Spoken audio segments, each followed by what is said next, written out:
الأنبياء والمرسلين وعلى آله أجمعين أما بعد رب اشرح لي صدري ويسر لي أمري واحلل عقدة من lisani yafqahu qawli. Baik, alhamdulillahirrahmanirrahim. Segala puji serta syukur kehadirat Allah Subhanahu wa taala yang telah memberikan kita beribu-ribu nikmatnya sehingga kita bisa berkumpul bergabung untuk menuntut ilmu pada siang hari ini. Salawat serta salam semoga tetap tercurah limpah kepada Nabi Muhammad SAW, kepada para keluarganya, sahabatnya, dan kepada kita selaku umatnya. Amin. Amin. Tentunya selamat datang dan selamat bergabung kepada Bapak Ibu semua.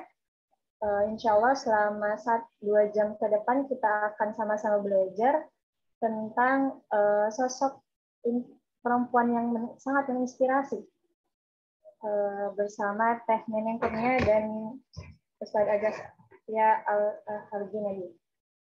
Tapi sebelumnya kita buka dengan baca basmalah terlebih dahulu. Bismillahirrahmanirrahim. Dan selanjutnya, alhamdulillah, kedua pemateri kita sudah bergabung. Assalamualaikum, Teh Neneng dan Ustaz Agastya. Bisa ya. Waalaikumsalam warahmatullahi wabarakatuh. Gimana kabarnya, Teh? Alhamdulillah nih. Alhamdulillah sehat, baik, dan semangat walaupun di tengah-tengah jam 13 siang ya. Nih serasa antara kopi dan tapi Masya Allah masih ada yang hadir lagi luar biasa ya Kak ya. Ya, alhamdulillah waktu-waktunya enak untuk tidur sebenarnya ya Teh, tapi Masya Allah semangatnya untuk menuntut ilmu ini patut diacungi jempol. Insya Allah untuk materi pertama akan diisi oleh Ustaz Agastya. Izin untuk membacakan CV-nya terlebih dahulu. Di sini kita sudah hadir pemateri kita Adi Alfat Al-Ghazali yang bernama asli Agastya Harjunadi. Beliau merupakan seorang ayah, pegiat pendidikan, parenting, dan family yang masih fakir ilmu dan terus ingin belajar. Telah dikaruniai 2 jagoan salih yang bernama Muhammad Al-Fatih Harjunadi dan Ammar Al-Ghazali Harjunadi.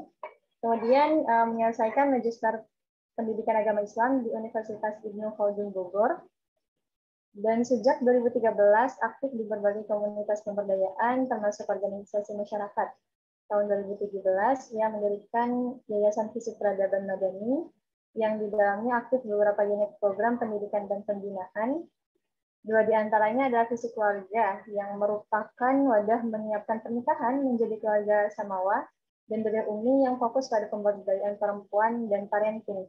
Dan kini beliau juga aktif sebagai guru dan pengasuh pondok tahfiz Pesantren Nuzul Mubarakah Al-Islamiyah dan dosen jurusan pendidikan di STIK Ar-Rahman Bogor, Jawa Barat. Masya Allah.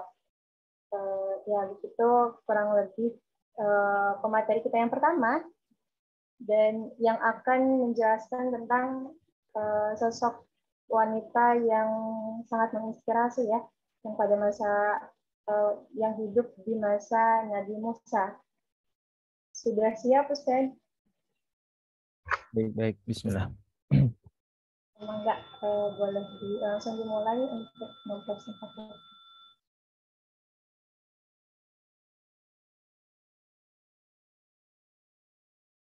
Ya, bismillahirrahmanirrahim.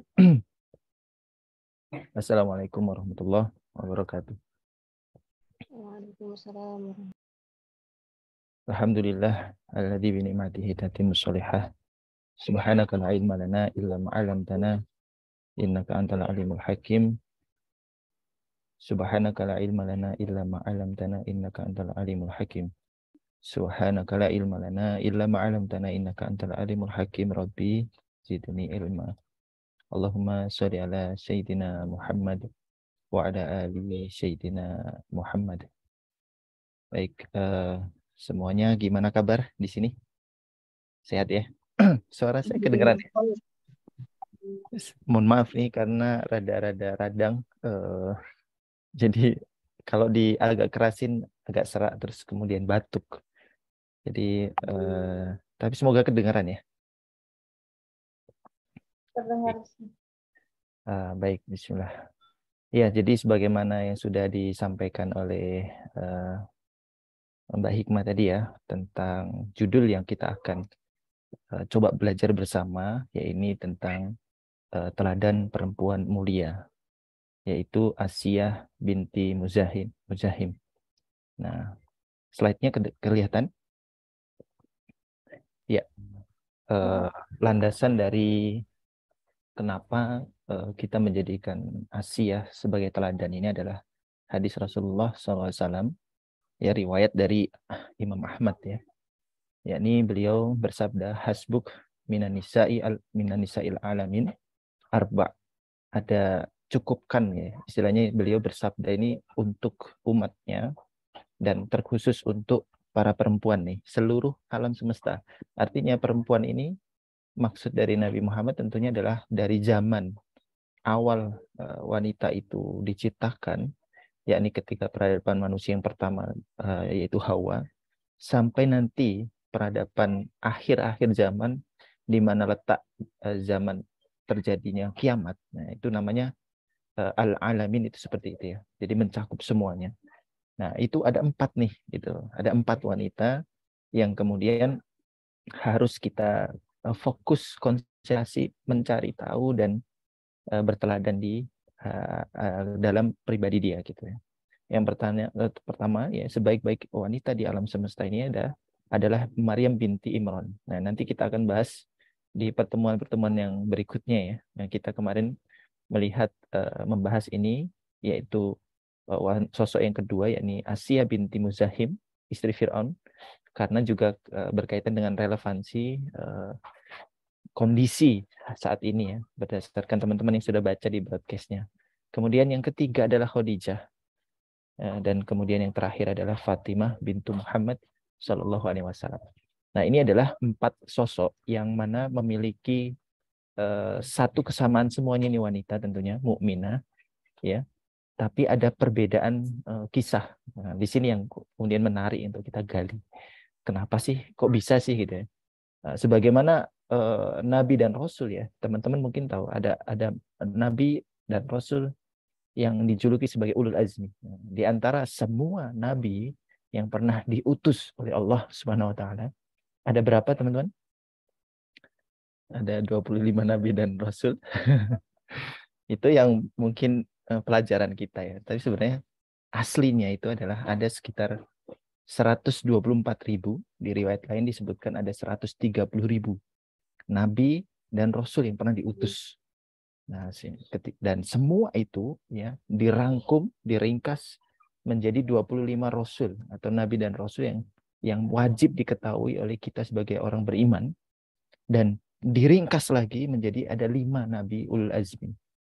Nah, jadi, dan itulah mengapa Rasulullah pernah berkata juga, ya, kalau di kalangan para lelaki, pria, itu banyak yang sosok-sosok yang hebat, ya, yang sempurna. Tapi kalau di kalangan perempuan hanya 4 ini, kata Rasulullah itu.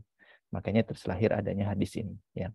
Nah, itulah kemudian harusnya kita bisa begitu semangat harusnya, ya. Nggak cuma perempuan nih, kita sebagai laki-laki juga bahkan seolah mendapat pesan dari Rasulullah, ya, bahwa kalau mau mencari atau mendidik anak, ya, di sini kan para bunda, para ayah, ya, atau para singgelilah yang mungkin sedang menyiapkan, ya, kalau mau menjadi pribadi yang agung, maka setidaknya kita mencontoh, kalau perempuan, ya, 4 dari kepribadian dari perempuan-perempuan yang disampaikan kemuliaan oleh Rasulullah ini.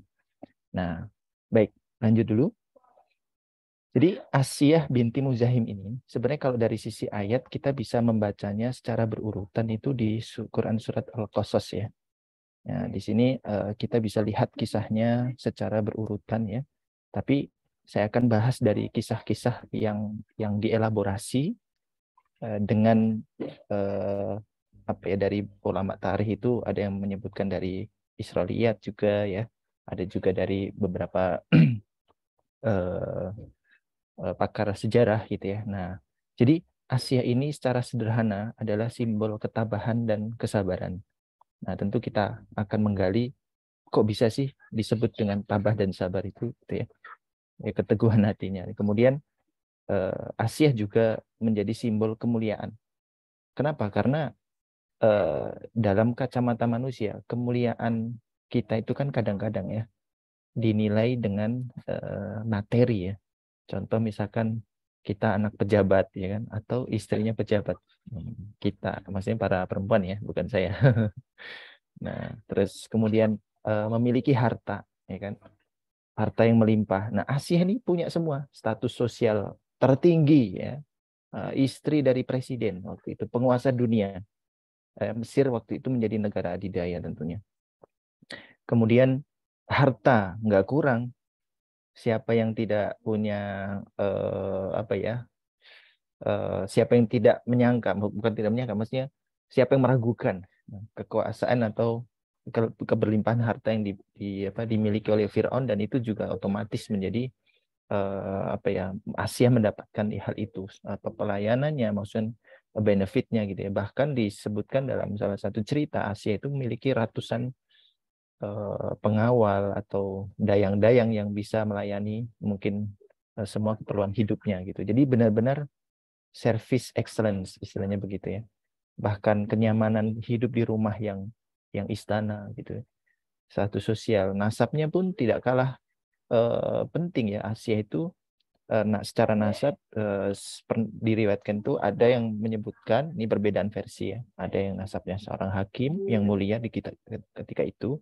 Ada juga yang menyebutkan bahwa nasabnya Asia itu memiliki keterhubungan kerabat dengan Nabi Musa. Jadi ada keterhubungan. Mungkin bibinya atau yang lain. Nah, tapi ala kulihal, kenapa? Sebentar ya, Bunda. Apanya? Kalau nggak bisa. Mau diupdate. Oh. Mau diupdate. Connect. Karena udah update.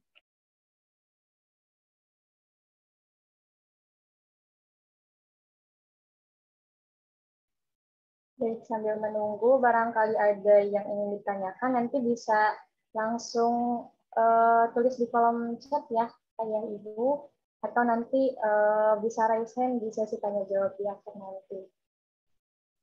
Insya Allah nanti setelah pemateri pertama ini akan dilanjut ke pemateri kedua, yaitu Teh Neneng, yang insya Allah dengan materi menarik lainnya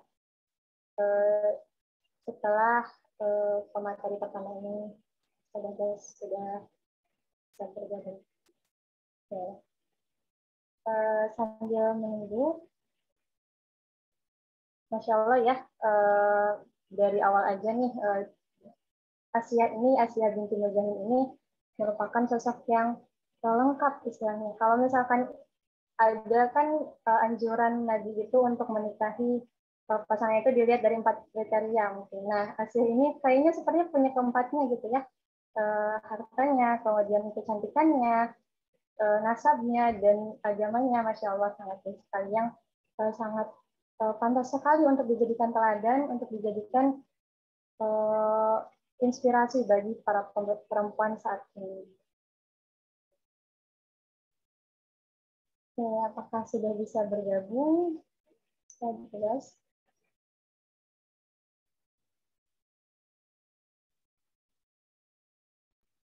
Dan barangkali jika tidak ada kendala bisa on cam ya. Di sini alhamdulillah sudah ada yang menemani untuk on cam, ada Kak Febi, Kak Salsabila, terima kasih. Kakak-kakak yang lain, ayah ibu bunda yang lain boleh on cam jika tidak ada kendala.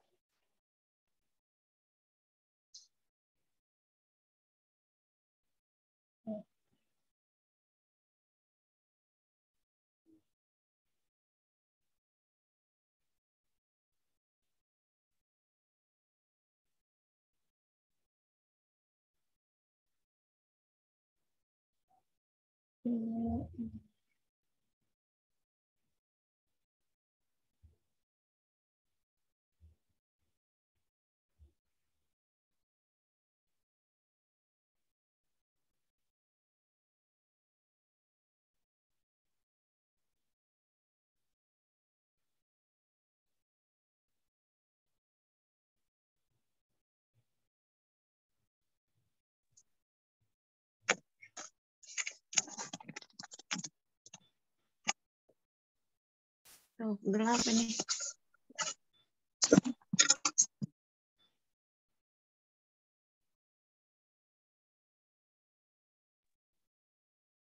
Tes. sudah ya. bisa. Ya, mohon maaf nih, jadi terkendala sedikit. Sampai mana tadi ya? Iya, jadi tentang kemuliaan ya. Jadi Asia juga memiliki itu. Ya, tidak sembarangan. Kenapa? Karena Fir'aun itu dalam sejarah peradabannya juga, kan teman-teman juga tahu ya, di zaman Ibrahim juga pernah terjadi. Fir'aun itu tidak akan melakukan sesuatu kecuali itu saat menunjukkan kemuliaan. Kemuliaan yang dinilai dengan dohir tentunya. Dohir yang ada dalam perspektif manusia pada umumnya, ya kan? Misalkan tentang kemuliaan nasab, ya, kemuliaan harta, kemuliaan kecantikan, bahkan Asia pastinya juga cantik gitu ya. Nah, jadi Asia itu memiliki itu semua. Nah, di sisi lain Asia juga simbol kasih sayang seorang ibu. Ya, salah satu pendapat menyebutkan Asia ini uh,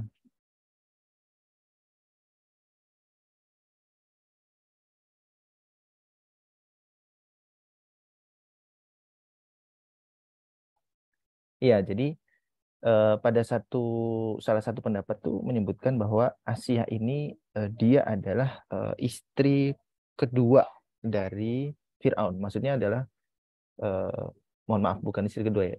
Asia ini sebelumnya memiliki suami saudaranya Fir'aun sebelumnya ya. Nah, disebutkan di sini, nih saya sebutkan ya. Ada namanya Qobus ibnu Mus'ab ya, ibnu Muawiyah. Ini adalah saudaranya Fir'aun yang kemudian menjadi ayah angkatnya Nabi Musa. Ayah angkat Nabi Musa itu namanya Al-Walid ibnu Mus'ab ini nanti.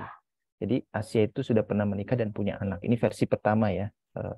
Tapi versi yang lain menyebutkan Asia juga seorang yang tidak memiliki anak. Nah, tapi ala kulihal kita coba gali dulu, kita kumpulkan informasi yang berdasarkan Israiliyat juga tidak masalah. Kalau memang ada ibrah kita bisa ambil.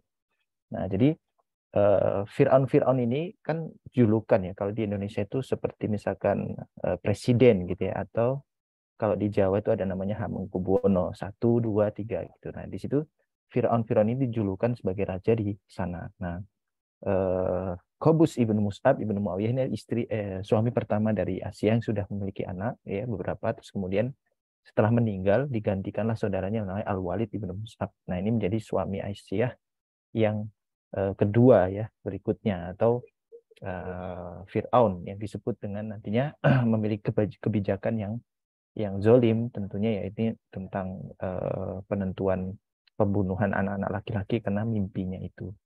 Nah, ini jadi Asia memiliki hampir semua aspek ya yang ada dalam sosok wanita yang ideal. Nah, padahal zaman itu syariat tentu juga tidak sesempurna sekarang gitu. Tapi intisari dari karakter idealis seorang perempuan yang agung, yang mulia itu sudah dimiliki oleh Asia. Ya, tidak peduli dia berasal dari atau kondisi kasusnya dia berada dalam konteks misalkan keluarga yang suaminya adalah berlaku zolim misalnya gitu. Tapi kemuliaan itu tidak berubah gitu. Nah, syariat waktu itu masih tidak memutus ya. Kalau sekarang kan memutus. Kalau misalnya ada suami yang kufur, kafir, bahkan mengaku Tuhan, itu otomatis fasah, udah otomatis putus dengan istrinya. Tapi kalau dulu enggak. Nah, ini yang masih terjadi waktu itu. Jadi, dan yang terakhir tentunya simbol keteguhan keimanan. Ini sudah tidak diragukan. Dan ini sebenarnya ada juga kisahnya sehingga membuat Asia itu semakin teguh keimanannya. Ini nanti ada hubungannya dengan kisahnya Siti Masyitoh. Nah, teman-teman mungkin pernah dengar ya Siti Masyitoh. Nah, jadi itulah profiling dari Asia ya, sehingga menjadikan dia sebagai sosok yang dipuji dan An-Nisa al-Alamin ya, perempuan yang paling utama di seluruh alam. Nah, saya sedikit akan mengisahkan bagaimana ketika Asia ini mencerminkan ya karakter-karakter atau variabel yang ada di slide sebelumnya tadi, yaitu dia menunjukkan ya, atau sebagai simbol kesabaran ya, kemudian keteguhan, kemuliaan, kemudian apa tadi kasih sayang ibu dan keteguhan iman. Kita bisa melihatnya di surat Al-Qasas. Mungkin kita bisa langsung membacanya ya.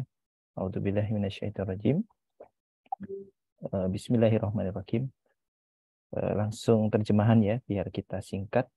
Nah, kami membacakan kepadamu sebagian dari kisah Musa, Fir'aun yang benar-benar untuk orang beriman. Berarti kisah ini hanya akan bisa kita ambil atau diambil oleh orang-orang beriman, tentunya ibrohnya. Nah, sesungguhnya sesungguhnya Fir'aun telah berbuat sewenang-wenang atau kezaliman di muka bumi yang kemudian membuat satu penindasan pemecah belah dan menindas golongan-golongan yang waktu itu anak-anaknya sampai disembelih. Nah, teman-teman tahu kan si Fir'aun ini sukunya adalah suku Kipti. Sedangkan Musa atau kaum yang ditindas oleh Fir'aun ini, yang disembelih, kemudian dilakukan kezoliman, itu adalah orang-orang Bani Israel. Nah, orang-orang Bani Israel ini kenapa bisa hidup di Mesir? Ini ada hubungannya dengan kisahnya Nabi Yusuf, teman-teman. Waktu itu, teman-teman tentunya mungkin sudah ingat ya dan sudah tahu bahwa Nabi Yusuf adalah salah satu pembesar Mesir yang berhasil menunjukkan kecakapannya dalam amanah memegang bendara negara ya, atau kementerian perurusan kesejahteraan umat, istilahnya begitu. Nah, dari situlah kemudian Nabi Yusuf, kita tidak cerita kisahnya Nabi Yusuf ya, dari Nabi Yakub dan 12 saudaranya, tapi ini adalah poin di mana Bani Israel itu masuk ke Mesir. Nah, itu adalah dari kisahnya Yusuf ini. Jadi setelah itu Yusuf karena sudah berhasil lolos negaranya dari paceklik yang panjang, itu kemudian mengundang Bani Israel untuk pindah dari berbagai daerah pelosok, berbeda wilayah atau negara ke Mesir untuk hidup bersama di sana. Nah, di situ kemudian turun-temurun lahirnya salah satunya adalah Musa. Nah, kemudian kita lihat lagi Allah juga melanjutkannya dalam firman-Nya di surat Al-Qasas ya, dan kami hendak memberi karunia kepada orang-orang yang tertindas di bumi Mesir itu dan hendak menjadikan mereka pemimpin dan menjadikan mereka orang-orang yang mewarisi bumi. Ya kan? Disebutkan di sini bahwa orang-orang yang akan mewarisi bumi, artinya maksudnya di sini adalah orang-orang yang akan menyelenggarakan syariat Islam secara utuh di muka bumi, itu menjadikan Bani Israel ini sebagai pewarisnya gitu. Nah, tapi bagaimana caranya? Ternyata melalui lika-liku yang panjang. Salah satunya ya adanya kisah Fir'aun, Asiyah, dan Musa ini. Nah, lanjut dulu. Ya, dan kami teguhkan kedudukan mereka di muka bumi, dan kami perlihatkan pada Fir'aun dan Haman beserta para tentaranya yang selalu mengkhawatirkan. Jadi, kawan-kawan, selama kehidupan Fir'aun bersama istri-istrinya dan juga Asiyah, itu sebelum adanya Nabi Musa, itu memang kesewenang-wenangan yang terjadi. Dan Asiyah ini memang istri yang baik gitu. Jadi tidak ada masalah apapun dengan Fir'aun. Memang istri dilayani dan lain sebagainya, itu hidup dengan kondisi yang normal sampai pada ada kisah Siti Masyitoh, ya kan? Siti Masyitoh ketika itu menyisir anak perempuan Fir'aun ya, teman-teman sudah tahu. Kemudian teman-teman ketika sisirnya itu jatuh, kemudian Siti Masyitoh mengambil, dan ketika mau memulai nyisir lagi menyebutkan basmalah ya, bismillah. Kemudian anak dari Fir'aun ini kaget. Siapa itu gitu. Kurang lebihnya begitulah ya, dialognya bergampang. Nah, ini adalah Tuhanku gitu. Loh, emang punya Tuhan selain ayah saya gitu kan? Loh, iya, ini Tuhanku namanya Allah ya. Tuhanku dan Tuhan ayahmu gitu. Singkat cerita, putrinya ini kemudian saya akan bilang ya ke ayah. Oh iya, nggak apa-apa, bilang aja. Nah, dahsyatnya ini Masyitoh juga teguh, memiliki keteguhan. Jadi keteguhan Siti Asiyah ya, istrinya Firaun, itu juga ada kontribusi dari keteguhan Siti Masyitoh. Itu yang paling penting lagi. Jadi makanya para akhwat, para ibu tuh, keteguhan hati itu nggak bisa dengan sendirinya hadir, nggak. Tapi memang perlu ada circle ya yang bisa meneguhkan dan menguatkan jiwa ketika menghadapi berbagai masalah. Nah, jadi Siti Masyitoh itu kemudian dihadapkan pada Fir'aun, kemudian ditanya, ya, emang benar ya kan? Ada Tuhan selain saya gitu. Iya, ada. Rabbukumul a'la, Tuhan kita adalah Allah gitu. Terus kemudian akhirnya kamu nggak mau nih beriman kepada saya, nggak mau nyembah saya. Ya sudah nih, sebagai ganjarannya, saya bunuh anakmu satu-satu. Disiapkanlah panci besar, kawan-kawan. Panci besar yang kemudian dididihkan air yang menggelegak gitu kan. Nah, coba teman-teman di sini yang seorang ibu atau nanti calon ibu, atau bayangkan aja ya kalau belum menikah, nah, anggaplah misalkan nanti jadi ibu punya anak gitu ya. Nah, anak-anaknya ini ada sekitar 3 atau 4 anak ini dimasukkan ke kuali yang menggelegak satu persatu. Nah, di situ Siti Masitoh diuji kesabarannya. Dan Asiyah tahu, melihat. Asiyah itu melihat kejadian ini gitu. Nah, jadi kemudian dicemplung satu persatu anaknya. Masih nggak mau beriman, ya, masih nggak mau ngaku saya Tuhan. Saya masukin lagi nih, anakmu yang berikutnya dimasukkan terus. Yang kedua, yang ketiga, sampai yang terakhir kan, kawan. Dan itu anak yang masih dalam buayan. Makanya sebenarnya rasa keibuan itu bahkan di situ disebutkan ya, ulama menyebutkan ketika itu Siti Masyidah itu hampir goyah ya. Hampir goyah karena betapa beratnya. Coba teman-teman, anaknya semua dibunuh di depan matanya, dimasukkan kuali gitu ya, direbus gitu.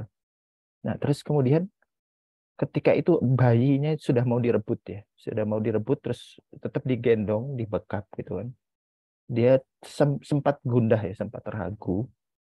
Akhirnya, nah, atas izin Allah tentunya. Nah, inilah yang menyebutkan selain Nabi Isa, ya selain Nabi Isa itu ada satu bayi yang bisa berbicara, yaitu anak dari Siti Masyidah. Nah, yaitu yang ada di Buayan. Nah, di Buayan itu bayinya Nabi Siti Masyidah itu kemudian bilang, wahai ibuku, ya teguhkan langkahmu, kita jemput kita pertahankan keimanan kepada Allah dan menjemput kematian ini gitu. Kurang lebihnya begitu. Jadi akhirnya bayi dan Siti Masyidah itu kemudian masuk ke kuali, kemudian meninggal gitu. Nah, itu yang menyebabkan ini juga akhirnya Rasulullah itu ketika Isra Mi'raj ya, teman-teman tahu kan? Isra Mi'raj itu Rasulullah bersama Jibril itu melewati kan satu wilayah, kemudian mencium bau yang harum gitu kan.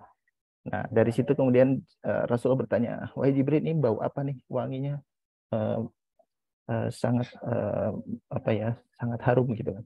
Ini adalah Siti Masyidah, seorang sosok perempuan yang hidup di era Fir'aun. Nah, jadi inspirasi keteguhan Asia itu juga ada dalam kisahnya Masyidah juga gitu ya. Dan itu nyambung ke Rasulullah, teman-teman.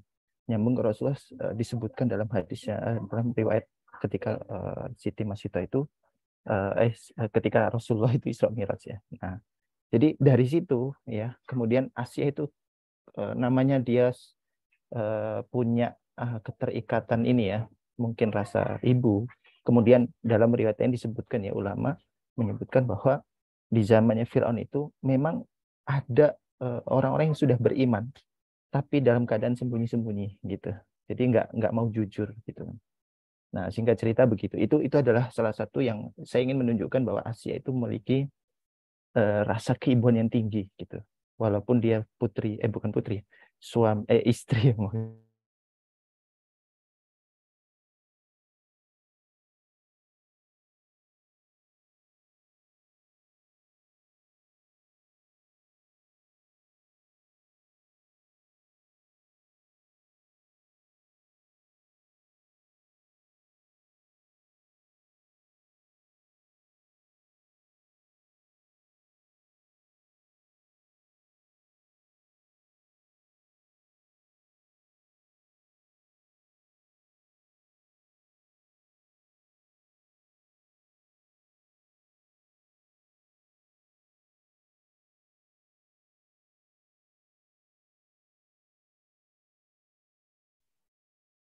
Ya, sepertinya kendala jaringan dari pemateri kita ya. Baik, sambil menunggu.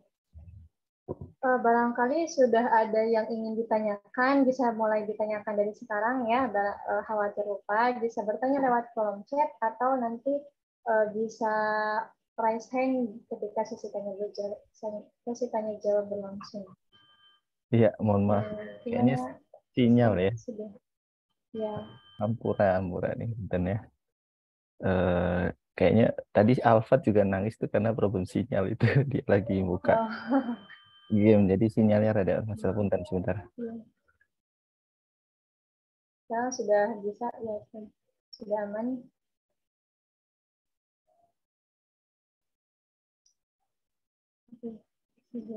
Iya. Oke, sudah ya.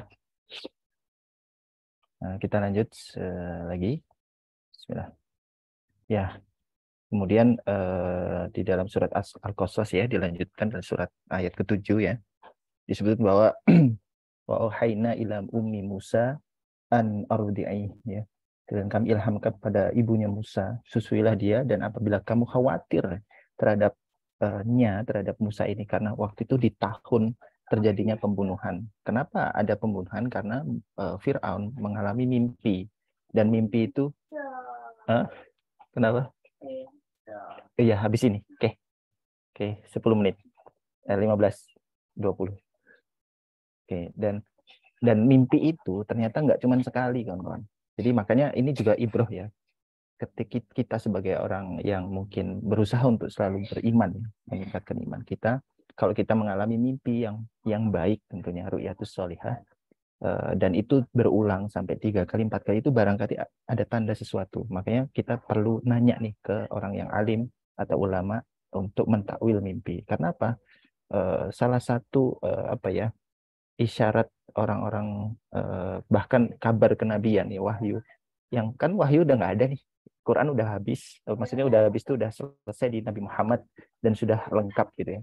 Nah, bagaimana agar orang beriman itu, salah satunya cara diteguhkan oleh Allah adalah melalui ilham, melalui wahyu, bukan wahyu ya, melalui ru'yatus sholihah, mimpi-mimpi yang baik. Dan itu tentu hanya bisa dicapai oleh orang-orang yang riyadhah ya, orang-orang yang menjaga ketakwaannya, bahkan ada sebutan sampai makomnya wali dan sebagainya. Nah, kita masih tentu jauh ya, kita sebagai, mungkin saya sendiri kali ya, di sini teman-teman mungkin sudah pada baik ya.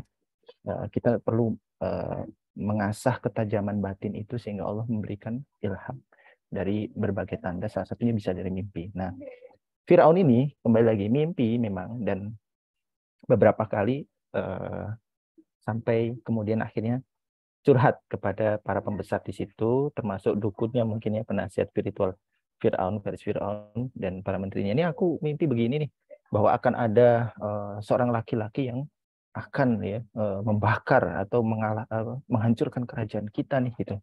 Ini gimana nih kita?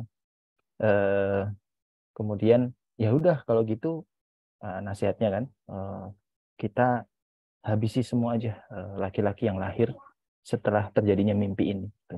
Akhirnya kebijakan itu dilakukan. Hampir setiap tahun ada kebijakan untuk membunuh anak laki-laki yang baru lahir. Kan dulu nggak ada USG ya, ayah bunda ya, bapak ibu, teman-teman. Jadi karena nggak ada USG, maka jadi ada pemetaan gitu, seluruh negeri yang dikuasai Firaun itu dipetakan, ada istilahnya kayak babinsanya lah, babinsa. Nah, nanti kalau ada orang hamil lahir, tungguin tuh. Nanti kalau lahir langsung anak laki-laki, ambil lah, habisin gitu. Nah, kejadian itulah kemudian adanya protes ya dari rakyat. Ini gimana nih kalau bayi laki-laki semua disembelih? Gimana nanti, kan kita pekerja nih gitu ya. Orang Bani Israil itu status status level 2 ya. Level 1 kan orang Kipti ya. Level 2 atau level bawah, kalau bahasanya di sini itu kayak budak gitu ya. Nah, bahasa kita dulu juga pernah dijajah dan diperbudak gitu. Nah, mereka itu ditindas, diperbudak untuk mengerjakan proyek-proyek negara waktu itu ya, sampai ada piramid ya kan, dan macam-macam bangunan yang megah. Itu adalah kerjaan kebijakan pemerintahan Fir'aun dan menggunakan tenaga dari Bani Israel. Nah, kalau ini dibunuh semua, gimana nih? Kan kita perlu penerus pekerjaan gitu. Nah, akhirnya ada kebijakan baru, setahun ada pembunuhan, setahun enggak. Nah, disitulah kemudian ada yang menyebutkan ulama bahwa Harun, saudara laki-laki Musa, itu lahir di tahun yang tidak ada kebijakan pembunuhan. Nah, jadi akhirnya waktu ada kebijakan itu diarungkanlah ke Sungai Nil. Nah, ada 3 versi sebenarnya.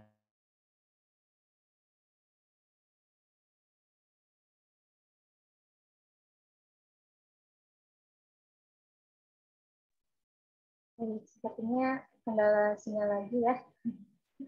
Ini sedang kurang bagus karena kalau di sini pun cuaca sedang mendung daerah Bandung. Kalau di Teh Neneng gimana Teh?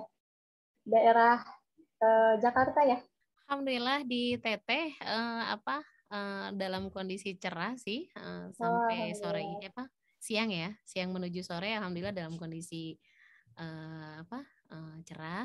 Mungkin sambil menunggu Kak Agas, apa mau dijawab dulu pertanyaannya nanti atau gimana ya? Sambil menunggu. Kak Agas, Assalamualaikum. Sudah ada belum? Oke, terlempar. Kayaknya sinyalnya memang benar-benar belum bisa. Tapi Teteh suaranya terdengar kan ya Kak? Terdengar Teh. Alhamdulillah, alhamdulillah, alhamdulillah. Masya Allah. Struggle ya sinyalnya ya. Mohon maaf. Gak apa-apa Kak, silahkan Kak. Enggak, bisa dilanjut. Apa saya off cam kali ya biar nggak terlalu ini ya. Baik, izin off cam ya biar nggak terlalu berat ya ujungnya. Ya, jadi punten tadi saya share. Nah, begini. Nah, jadi akhirnya bayi kecil yang diarungkan ke sungai tadi ditemu oleh Asia. Nah, seketika itu Allah, namanya Allah pemilik hati semua makhluk. Asia kemudian diilhamkan rasa kasih sayang, ya kan?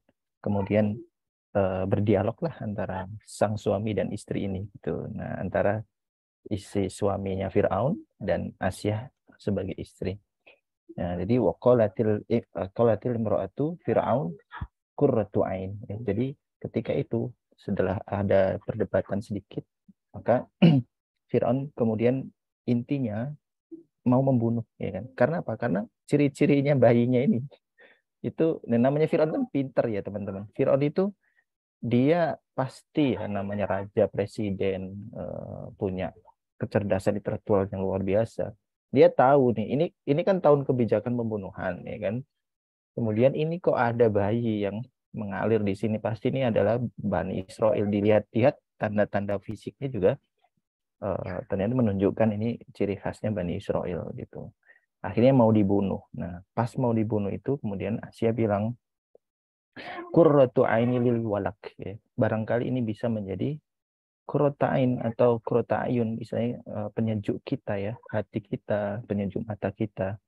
La taqtuluhu asa ayyang fa'ana.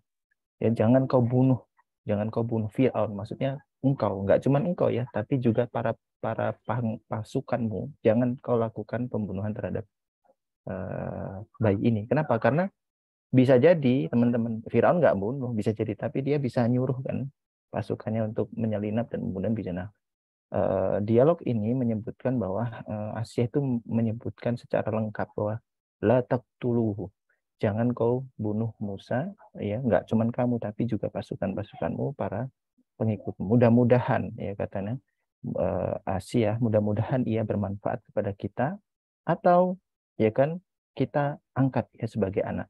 Wahum la yash'urun. Kemudian mereka dalam keadaan tidak menyadari. Nah, di sini saya akan sedikit memberikan perspektif teman-teman bahwa niatnya Asia kan agar dia menjadi penyejuk hati ya, penyejuk hati dari orang tuanya. Nggak cuma Asia loh, Asia juga menawarkan ini penyejuk hatinya Fir'aun sebagai suaminya gitu. Tapi dalam riwayat disebutkan Fir'aun itu qurratain walak gitu. Itu qurratain menurut kamu ya, tapi bukan untukku gitu. Nah, jadi disebutkan bahwa kalau seandainya Fir'aun itu, ya ini juga kata Rasulullah, seandainya Fir'aun itu menyebutkan, ya betul ini adalah qurrata ayun bagi kita berdua. Ini bisa jadi Allah itu memberikan hidayah kepada Fir'aun gitu. Tapi karena Fir'aun sendiri itu sudah berkata bahwa ya namanya udah mungkin karena tadi ya udah kebijakannya membunuh dalam tahun pembunuhan itu, dia juga seorang raja yang punya gengsi tentunya, punya arogansi, bahkan mengaku Tuhan gitu ya. Kezaliman yang tertinggi kawan-kawan, itu memang kezaliman mengaku Tuhan, nggak ada yang lain. Syirik juga sudah kalah gitu. Nah, jadi dengan semua arogansi itu akhirnya Firaun tertutup mata hatinya sehingga membuat dia tidak mau mengakui bahwa anak itu bisa mendatangkan kebahagiaan untuk dirinya, termasuk anak yang dipungut yaitu Musa kecil. Nah, singkat cerita kemudian akhirnya berlanjutlah pengasuhan itu, ya kan sudah dikembalikan. Again, ayatnya bercerita ya bahwa tidak ada yang mau menyusu kecuali Allah mengharamkan semua perempuan akan menyusu kepada Musa bayi ini. Nangis terus, dia nangis akhirnya sampai Asiyah itu karena kasihan ya, rasa keibuannya keluar gitu ya, akhirnya dia membuat sayembara, siapa nih yang bisa memberikan asupan susu kepada bayi saya nih gitu, anak saya nih, tolong gitu ya, datang gitu. Ternyata nggak semua perempuan bisa, sampai satu sosok perempuan yaitu ibunya Musa sendiri. Singkat ceritanya akhirnya Musa dikembalikan kepada ibunya dan mendapatkan perlindungan khusus ya, karena sudah menjadi anak angkat dari presiden yaitu Firaun. Nah, jadi betapa di sini disebutkan la yash'urun itu ketidaksadaran ya dari keluarga Firaun bahwa bayi yang tadinya dalam mimpi itu berada pada ruang yang sangat dekat, bahkan di dalam ruangan keluarga dia sendiri, dan itu bahkan dia lindungin gitu di awal-awal ini. Nah, versi yang lain menyebutkan dalam perjalanan pengasuhan itu bayinya Musa ini itu namanya anak-anak ya, pasti main dan lain sebagainya, itu sempat menarik jenggotnya Firaun. Kan di ini ya, dalam pengasuhan pasti ada interaksi dengan ayahnya gitu ya. Nah, namanya Nabi ya, Musa itu terkenal memiliki kekuatan yang luar biasa. Itu sempat disebutkan itu sampai Firaun itu terjerembab, ditarik jenggotnya gitu kan. Atau ada yang menyebutkan jenggotnya sampai lepas-lepas gitu, yang sakit tentunya. Akhirnya Firaun tuh marah gitu. Ini masih kecil aja udah begini ya, apalagi nanti udah besar, dia jangan-jangan nih gitu kan. Jangan-jangan nih benar nih bayi ini yang ada dalam mimpi saya, yang ada di dalam takwilnya para penasihat saya nih. Udah nggak usah lagi deh, ya istilahnya gitu ya. Kita bunuh aja gitu. Nah, akhirnya Asia ya, rasa keibuannya tetap hadir ya. Asia membela kemudian Musa bayi. Coba deh kalau kamu nggak percaya nih, ini kan kalau kamu masih suudzon mulu ya karena Musa ini bayi yang membahayakan, udah deh. Ini coba suruh pilih deh antara kurma dan makanan ya, dan bara api. Ini kalau dia punya akal dan memang sengaja, dia memang pinter gitu ya, ini pasti dia milih makanan, bukan milih bara api. Nah, silakan deh disuruh pilih. Nah, akhirnya Musa berusaha untuk yang kecil, Musa bayi masih kecil ini, anggaplah ini balita gitu. Dia mau mengambil makanan ini untuk pilihan ya antara makanan dan bara api. Nah, disebutkan Musa itu hampir mengambil makanannya. Tapi Jibril alaihissalam kemudian mengarahkan tangannya mengambil bara api dan memakan bara api. Itulah yang menyebabkan Nabi Musa tidak bisa berkata secara lantang dan lugas karena ada luka yang dari kecil tidak ketika dia memakan bara api itu, sehingga lahirlah doa yang terkenal ya, Rabbi shrah li sadri wa yassir li amri. Itu adalah bagian dari upaya Musa berdialog dengan Firaun karena keterbatasan kemampuan dia dalam bernarasi gitu. Nah, gitu. Jadi dalam apa ya, dalam perjalanannya kemudian terjadilah peristiwa Masyitah tadi, kemudian akhirnya Asiyah yang juga memiliki keimanan ya, karena dia ternyata menyembunyikan iman itu dan merasa bahwa peristiwa yang dialami oleh Masyitah kemudian membuat dia semakin teguh ya, maksudnya lahir ke fitrah dia, kebeningan hati dia itu berbicara bahwa ini suami saya nggak benar. Memang udah akhirnya disampaikan bahwa kamu nggak boleh kayak gitu, Fir'aun istilahnya gitu ya. Dan akhirnya terjadilah penyiksaan ya. Singkat ceritanya, Asia mengalami penyiksaan juga setelah peristiwa-peristiwa yang ada terjadi dalam keluarga, internal keluarga itu. Kenapa? Karena sangat memalukan tentunya ketika seorang raja yang mengaku Tuhan ternyata istrinya sendiri atau di dalam keluarganya sendiri itu memiliki celah ya, celah yang terjadi, dan itu memang kejadian akhirnya. Nah, itulah mengapa kemudian dalam riwayat disebutkan doa yang sangat terkenal, Robbi binili indaka baital fil jannah, itu adalah doa ketika disampaikan ketika Siti Asia ini mengalami siksaan yang luar biasa dari Firaun. Nah, begitu. Jadi itu yang terjadi, teman-teman. Nah, terkait kronologis detailnya, bagaimana urutannya antara Masyitoh, kemudian ada Musa kecil yang sempat dalam asuhan dan kasih sayang dan perlindungan. Bahkan ini juga bagian dari kenapa Asia itu menjadi wanita yang agung, karena dia punya kontribusi besar dalam menjaga keselamatan Musa. Nah, memang semua itu karena Allah tentunya ya. Tapi Allah itu menurunkan pertolongan kepada hamba yang beriman itu dari tangan-tangan orang-orang di sekitarnya. Makanya kalau kita sebagai orang yang bening hatinya dalam memahami konsep iman dan pertolongan Allah ya, lam yaskur linnas, lam yaskur lillah. Istilahnya orang yang tidak bisa berterima kasih kepada orang atau manusia yang lain, itu sebenarnya dia esensinya itu sedang tidak berterima kasih kepada Allah. Atau kalaupun dia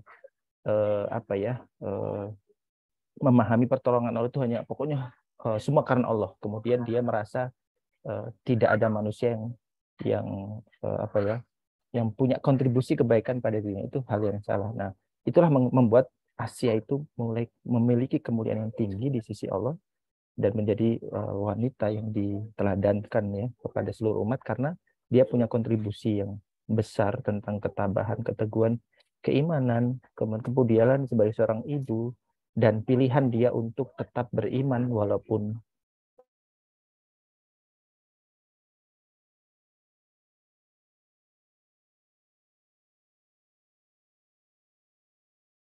Oke. Ini Kak Agas, ini ya, apa udah? Ya. Mungkin karena sinyalnya ya, Kak. Ini aja ya, mungkin kita sepertinya sih. Kita mau bahas aja atau gimana nih ya? Sayang nih. Mau langsung ke Teteh atau gimana? Di grup Rumah Quran Al-Hikmah jadi tetap. Oke, mungkin ini aja Kak Hikmah sambil menunggu Kak Agas. Kak Hikmah mungkin menyampaikan ada berita tentang Rumah Quran kita. Ya, mungkin disampaikan sambil menunggu, mudah-mudahan sinyalnya masih bagus. Nanti setelah ini bisa Teteh. Ya. Hikmah atau Teteh yang akan menyampaikan, Teh? Boleh sedikit ya. Ya, sahabat-sahabat semua, sahabat muslimah semuanya, insya Allah kami dari Rumah Quran Al-Hikmah akan mengadakan program liburan buat anak-anak di usia SMA ataupun kuliah. Itu berada di 3 titik. Yang pertama ada di Depok atau RTM ya, daerah RTM Depok. Yang kedua adalah di Kelapa Nunggal Bogor. Yang ketiga adalah di Pare. Itu insya Allah kita akan mengadakan semacam camp Quran yang dimana tapi khusus spesial untuk para perempuan, yang nanti insya Allah beberapa programnya sudah kami siapkan, bagaimana melatih keperempuanan, terus bagaimana siap. Jadi mungkin kalau anak SMA ataupun anak-anak yang udah kuliah, ketika yang belum nikah, nanti persiapan menikah sudah jauh lebih siap, karena memang insya Allah akan ada pelatihan-pelatihan keperempuanan, dan salah satunya pastinya dengan Al-Qur'annya, dan mudah-mudahan ini dilaksanakan di bulan Desember pas acara liburan anak-anak. Jadi bagi sahabat-sahabat semua yang punya saudara, punya adik, punya teman-teman, nanti boleh langsung hubungi ke kontak yang memang ke mana Kak? Ada nanti di Kak Hikmah atau di Teteh di 081219587610. Itu ya Kak Hikmah ya? Kak Aga sudah mulai bisa masuk? Iya, sudah. Oke, silahkan Mangga. Baik, tadi putusnya sampai yang mana ya? Biar ini. Iya, Jadi agar singkat ya. Jadi kita poin penting lagi yang paling utama yang ingin saya garis bawahi sebagai ibroh terbesar ya, hikmah terbesar yang kita bisa ambil adalah keteguhan Asia ini ya membuat atau menjadikan dia keimanannya itu menyelamatkan Nabi Musa dari pembunuhan yang terjadi oleh penguasa ketika itu, sehingga kemudian Nabi Musa tumbuh ya menjadi pribadi yang ya selama pengasuhan pasti ada interaksi ya dengan Nabi Musa, orang anaknya itu kok lurus gitu kan, walaupun Nabi Musa emang rada-rada ini ya punya karakter yang keras juga gitu. Nah, tapi itulah jasa yang paling besar ya yang ada dalam diri Asia, yakni ada kontribusi Musa, menjaga kehidupan Musa sehingga sangat besar dan menjadi nabi yang diutus dan kemudian menjadi penerus ya para nabi berikutnya sampai nanti ada kisahnya Yusha bin Nun, Harun, pembebasan Bani Israel, masuknya Bani Israel ke Baitul Maqdis, itu semua adalah rangkaian cerita yang mengubah peradaban bahkan sampai hari ini. Nah, itulah yang menjadikan Asia itu perempuan yang mulia, yang afdalun nisa ya lil alamin, yang kemudian dipuji oleh Rasulullah dan bisa menjadi kita teladankan. Dan nanti lebih penting lagi akan bisa kita bahas bersama teknik ya, kenapa kok bisa sih Asia dengan segala status sosialnya masih mau aja bersuamikan orang zalim, kenapa nggak minta cerai aja kemudian menikah sama orang lain. Itu nanti bisa kita bahas lagi tuh dengan teknik ya, karena itulah juga salah satu relevansi kenapa ada sosok Asia yang menjadi contoh ya, betapa dalam ikatan pernikahan itu ada pilihan-pilihan yang agung, pilihan-pilihan yang rahmat, tapi juga ada pilihan-pilihan yang standar syariat gitu ya. Bahkan ada pilihan yang kalau kita nggak jeli kita terjerumus pada sesuatu yang makruh bahkan haram hanya karena kondisi emosional yang tidak tidak menentu. Kan sepelik apa sih emosional kita? Apakah sepelik yang dialami oleh Asia ketika itu misalnya? Itu kan nanti bisa kita bahas secara lebih mendalam, lebih praktisi oleh Teh Neng gitu ya. Nah, kurang lebihnya begitu. Semoga bisa diambil ibrohnya dan bisa lebih tajam lagi dengan tanya jawab insya Allah di setelah materi yang kedua. Baik, terima kasih. Mangga ke sesi berikutnya. Masya Allah, jazakallah khair Ustaz atas penjelasannya, walaupun tadi struggle ya dengan sinyal. Tidak apa langsung. Sebenarnya ada pertanyaan, tapi mungkin kita keep dulu di akhir ya, setelah pemaparan dari pemateri kita yang kedua, Teh Neneng. Tapi sebenarnya cek sound dulu, Teh Neneng aman kah? Ya, insya Allah aman. Suara jelas insya Allah ya. Halo, ya, suara jelas? Jelas. Oke. Jelas Teh. Alhamdulillah. Oke. Sebelum ke TP, mungkin izin untuk membacakan terlebih dahulu CV-nya agar lebih kenal gitu ya. Alhamdulillah nih materi kita yang kedua. Nama lengkapnya Neneng Kurnia SSIMM. Nama panggilan Teh Neneng. Statusnya sudah menikah dan mengasuh 6 orang anak. Kemudian pendidikannya D2 PGTK Arisalah, S1 PGTK, S2 Manajemen Pendidikan. Kemudian saat ini beliau merupakan owner Sekolah Banan, CEO Kampung Sahabat, dosen, pekerja sosial, dan konsultan pendidikan. Dan moto hidupnya bermanfaat bagi umat, Masya Allah. Ini juga salah satu perempuan yang inspiratif juga mungkin layaknya sosok Asia ini. Mangga bisa langsung dimulai Teh untuk materi yang kedua. Ya, baik. Bismillahirrahmanirrahim. Assalamualaikum warahmatullahi wabarakatuh. Alhamdulillahirabbil alamin wa bihi nasta'inu ala umuri dunya waddin wa ala alihi wa sahbihi ajmain amma ba'du.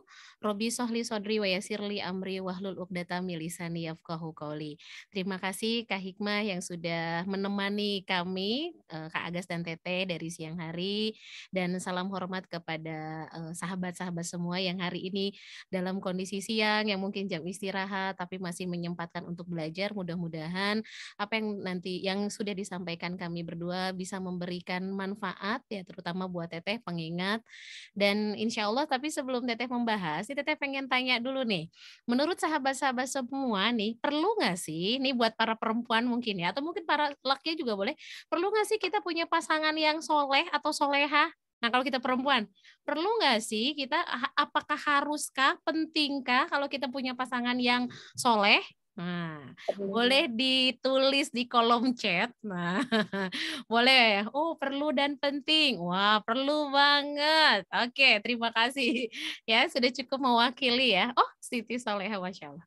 Oke, terima kasih kepada Teh Siti Soleha. Yang lain juga masih boleh. Nah, perlu nggak sih kita punya suami atau punya pasangan yang memang soleh gitu? Nah, kalau memang perlu, oh ada yang bilang perlu ya, tapi kita lihat nih, salah satunya adalah Ibu Siti Maryam. Ibu Siti Maryam, beliau mempunyai seorang anak bernama Nabi kita yaitu Nabi Isa, tapi dia tidak memiliki suami, apakah dia tidak menjadi beriman? Nah, ini kembali ke pembahasan yang tadi disampaikan oleh Abu Al-Fatih Kak Agas. Tadi membahas tentang Ibu Asiyah ya, Ibu Asiyah yang dia bersuamikan Firaun. Tapi apakah dengan ketika dia mendapatkan suami yang seperti Firaun membuat dia tidak menjadi soleha, membuat keteguhan imannya menjadi berubah? Ternyata tidak. Nah, ini biar nyambung nih antara pembahasan Teh sama Kak Agas ya. Karena insya Allah Teteh mau sedikit sharing nih. Mungkin di sini sahabat-sahabat ada yang memang sudah menikah, ada yang juga belum menikah. Bagi yang sudah menikah dan memang mengalami, mudah-mudahan kisah Ibu Asiyah ini bisa menjadi inspirasi, ataupun memang bagi yang belum menikah, mungkin harapannya adalah ketika kita menikah, kita ingin sekali mendapatkan suami atau pasangan yang memang soleh, yang saya kan udah berusaha soleha, saya berharap memang boleh berdoa, berharap sesuai dengan apa yang kita mau, boleh, sangat boleh. Tetapi ketika Allah takdirkan yang memang bisa jadi pasangan kita tidak sesuai dengan harapan kita, akankah itu membuat kita menjauh dari Allah? Akankah itu membuat kita tidak beriman kepada Allah? Kita bisa belajar dari kisahnya Ibu Asiyah yang bersuamikan Firaun yang luar biasa zolimnya, tetapi dia tidak berubah dan dia tetap teguh dalam pendiriannya. Insya Allah Teteh mau membahas sedikit. Pertama adalah ini di surat An-Nisa. Kak Agas boleh dibantu untuk ininya. Di dalam Al-Quran surat An-Nisa ayat 34 disebutkan bahwasanya kaum lelaki atau suami adalah pemimpin bagi kaum wanita atau istrinya. Seorang suami dituntut untuk bisa mendidik, melindungi, serta selalu menegakkan kebenaran dalam kehidupan rumah tangga. Harapannya, ya Allah, nanti kalau aku punya suami, aku bisa bercerita, ada yang memperhatikan aku, ada yang menjadi kowam, ada yang memimpin. Nah, ini nih pastinya harapan-harapan kita seperti itu. Tapi ini Teteh mau ngasih tahu ini contoh-contoh suami-suami zolim itu seperti apa nih gitu. Nah, yang pertama adalah menelantarkan istri, tidak memberikan nafkah. Nafkah itu bisa nafkah lahir, bisa nafkah batin. Sekitar di bulan ini ada sekitar lebih dari 6 orang yang itu cerita sama Teteh. Kebetulan Teteh sering ketemu sama sahabat-sahabat yang ya menemani cerita ataupun menemani curhat. Mereka bilang, Teteh, saya sama suami saya terakhir kemarin sekali ada Teteh ketemu sama seorang ibu yang dia memiliki 1 orang anak, dan ternyata dulu ketika dia menikah dia hanya sampai 3 tahun, pas udah menikah 3 tahun, ternyata selama 3 tahun dia hubungan suami istrinya hanya 4 kali gitu. Terus dia bilang sampai akhirnya memutuskan berpisah dan itu selama kurun waktu 3 tahun dia tidak mendapatkan nafkah batin. Dan nafkah batinnya bukan hanya sebatas hubungan seksual, tetapi tidak mendapatkan perhatian, tidak mendapatkan kasih sayang, tidak mendapatkan cinta gitu. Ketika si istri memeluk suaminya pun dia bilang, iya Teh Neneng, saya memeluk suami aja saya harus izin. Dia bilang boleh. Jadi kalau tiba-tiba dipeluk sama istrinya dia marah, dimaki-maki gitu. Wah, ini padahal ini seorang perempuan yang soleha, aktivis, yang dia fokus di kampusnya adalah menjadi yang fokus terhadap agama, dia dakwah, dan dia menemukan pasangannya pun sama gitu. Mengira bahwa lelaki ini adalah lelaki soleh karena prosesnya pun baik, niatnya baik, caranya baik. Tapi setelah menikah Allah takdirkan lelaki ini dia tidak seperti yang dibayangkan. Nah, ini salah satu contoh zolim. Terus ini ya, Pak, nafkah tadi 2 ya, bukan hanya nafkah lahir tetapi juga nafkah batin gitu. Nah, suami ada yang terus yang kedua adalah melimpahkan tanggung jawab suami kepada istri. Nah, saat ini sebenarnya banyak para perempuan-perempuan hebat yang dia bisa mencari nafkah, tetapi akhirnya banyak juga laki-laki yang tidak muncul ke laki-lakiannya. Jadi ya sudah, saya bekerja kan kamu juga bekerja, kamu bantu dong. Ya udah, jadi urusan keluarga ini dan masih mending kalau suaminya bekerja, istrinya bekerja bisa sama-sama. Ada juga yang sampai memang ya ini uangku ya pakai aja kan uang kamu kan gajinya lebih besar. Ya udah kamu aja gitu buat keluarga atau kamu kerja juga kan aku izinkan. Ada yang suami seperti itu sangat ada. Dan ini Teteh ketemu dengan beberapa ibu yang mereka cerita bahwa iya Teh, saya yang bekerja, kadang suami akhirnya di rumah. Nah nanti kita bahas nih. Ini ternyata salah satu tanda zolim seorang suami kepada istrinya. Yang berikutnya tidak memberikan tempat tinggal yang nyaman. Bukan berarti harus mewah, harus ber-AC, bukan. Dan kenyamanan itu sebenarnya adalah mungkin terhindar dari hujan walaupun cuman kontrakan dan kenyamanan itu lahir bisa jadi bukan hanya fisiknya, tetapi di rasanya gitu. Nah, ini Teteh bahas dulu sedikit. Terus yang berikutnya adalah tidak melunasi mahar. Ada yang ketika nikahnya itu maharnya utang gitu, tapi ternyata sampai dan qadarullah menikah ternyata nggak dan ini kasus nyata juga ada seorang sahabat yang dia awalnya maharnya dikasih, setelah itu dipinjam sama suaminya, pas bercerai, mahar itu tidak dikembalikan kepada istrinya. Nah, ini salah satu kezoliman seorang suami kepada istrinya. Nauzubillah ya. Insya Allah nih yang di sini mah kalau ada laki-laki soleh-soleh, kalau ada perempuan insya Allah mudah-mudahan mendapatkan suami yang soleh. Terus yang berikutnya menuduh istri berzinah tanpa bukti gitu. Nah, mungkin karena sekarang kan media sangat mudah gitu untuk bisa mengakses ketemu atau bagaimana sehingga awalnya mungkin biasa saja, lama-lama akhirnya ke arah berzina, tapi seorang suami tidak boleh langsung menduduh tanpa ada bukti yang jelas. Kalaupun memang waspada boleh, oh udah. Nah, terus yang berikutnya adalah menganiaya dan merendahkan martabat istri. Secara nafkah lahir dapat, nafkah batin dapat, tapi menjatuhkan dan atau merendahkan martabat istri. Ada seorang suami yang memang dia selalu bilang bahwa ya istrinya nggak bisa inilah, istrinya nggak bisa itu, sampai ada sebuah kasus, jadi si istrinya itu ngelakuin apapun di mata suaminya selalu salah. Suatu hari ada seorang teman yang dia curhat, iya Teh katanya waktu itu saya lagi ada suami saya, padahal suami saya yang jalan di kamar, di samping kaki suami saya tuh ada minyak kayu putih, terus dia ketendang minyak kayu putihnya. Dia itu marahnya luar biasa, ngomelnya luar biasa, dan gimana sih kamu simpan minyak kayu putih sembarangan? Dan itu marahnya luar biasa. Belum lagi dia sampai bilang ke orang-orang, ya istri saya tuh begini begitu dan membuat mungkin secara nafkah lahir secara fisik ada, tapi saya batin istrinya merasa tertekan. Dan ini banyak yang datang ke Teteh tuh perempuan-perempuan yang hadir atau para istri yang hadir seperti ini. Oke, nah ini Teteh mau ngasih tips saja dengan kondisi waktu kita yang tidak lama, mudah-mudahan nanti kita lebih banyak diskusinya. Yang berikutnya Teteh mau ngasih tips nih buat sahabat-sahabat ketika gimana sih kalau kita Allah takdirkan punya suami yang memang ternyata tidak sesuai dengan harapan, yang ketika sudah menikah ada hal-hal yang membuat kita tidak nyaman. Sebenarnya pernikahan itu, ini mungkin yang belum menikah jadi bisa jadi ilmu lah gitu ya. Nah, sebenarnya gini, tujuan menikah tuh apa sih? Tujuan menikah itu adalah bagaimana kita dengan menikah bisa menjadi semakin taat kepada Allah. Itu. Tujuan yang utama adalah bagaimana kita bisa beribadah dengan hadirnya seseorang yang menjadi pasangan kita. Sekarang kenapa ada orang yang kayak tadi Ibu Asia ketika dia punya suami Firaun, kalaulah memang hadirnya Firaun itu akan menjadikan taat kepada Allah, bukankah itu juga sebuah anugerah? Kalau kita punya keharapannya punya suami itu yang soleh, yang perhatian, yang pengertian, terus tiba-tiba suami kita itu keras, kadang cuek, ada yang pelit gitu. Pertama yang harus kita yakin adalah la yukallifullahu nafsan illa wus'aha. Allah tidak akan memberikan ujian yang kita tidak sanggup. Gimana caranya? Yang pertama adalah menerima perasaan dulu yang ada. Ya, aku kecewa sama pasangan saya. Aku nggak nyaman dengan sikapnya. Ketika aku minta uang, dia begitu perhitungan. Giliran uang aku yang aku dapatkan, dia dia kasih tahu, ini urusan kamu, ini urusan kamu. Kenapa dia nggak peduli? Belum lagi urusan dia nggak pernah bertanya. Padahal kita pengennya perempuan ini ketika kita memiliki 20.000 kata dalam satu hari, pengennya ketemu suami curhat. Yang ada suami nggak mendengarkan curhatan kita. Nah, yang pertama adalah terima dulu. Ya Allah, saya terima perasaan ini, rasa kecewa ini terima dulu nih sama kita.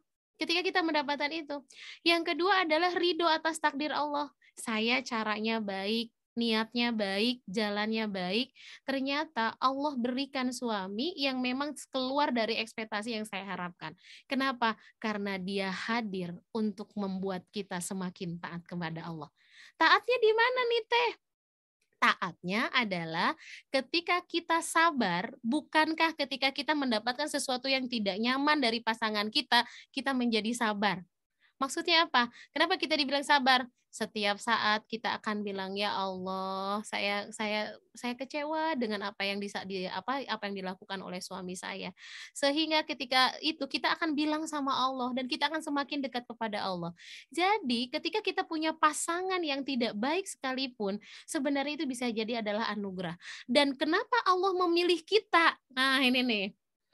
Ketika ada seorang suami yang ngomong sedikit dibentak gitu ya, terus dikasih taunya ditunjuk-tunjuk gitu, dan ada seorang perempuan yang bisa puluhan tahun bertahan dengan suami seperti itu, karena apa?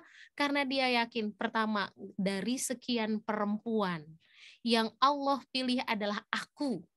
Kenapa Allah pilih aku? Karena bisa jadi akulah orang yang Allah pilih karena hadirnya sabar aku, Allah kirim seorang laki-laki yang untuk aku dakwahi, yang untuk aku cintai dan sayangi supaya dia semakin taat kepada Allah.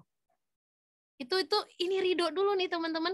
Jadi kita ikhlas dulu nih perasaan kita dulu sebelum kita menyelesaikan masalah-masalah yang terjadi sama pasangan kita. Jadi kita terima dulu, oh iya, mungkin kalau aku, contoh adalah suami yang ternyata kerjaannya selingkuh atau chatting sama perempuan lain, ini kan juga menyakiti perasaan. Tapi yang pertama adalah terima perasaan kita, kedua ridho dulu. Aku ketika menikah dengan dia, aku istihoroh. Dan ketika aku takdirkan dengan dia untuk menjadi suami istri, berarti itu adalah dia diberikan oleh Allah yang terbaik. Nah, sekarang akankah kehadirannya membuat aku taat kepada Allah? Ternyata taat itu bukan karena hadirnya bahagia saja, tetapi taat juga bisa hadirnya ujian-ujian yang ada. Jadi ketika pasangan tidak sesuai, ya Allah, ternyata dengan sabarnya menyaksikan pasangan kita yang cuek, yang mungkin bisa jadi pasangan kita ketika kita ngomong dianggapnya, "Kamu ngapain sih nanya-nanya kayak begitu? Emang penting nanya-nanya kayak gitu? Ribet banget sih kamu." Wah, kita disalahkan nih perempuan, sedih, sakit gitu. Tapi ternyata itu cara Allah, bahwa Allah mau bilang, "Tahu nggak, kamu menikah dan hadirnya pasanganmu ini supaya apa? Supaya kamu semakin sabar dan tidak ada tempat curhatmu, tidak ada tempat yang membuatmu bahagia kecuali Allah satu-satunya." Bukankah itu kebahagiaan?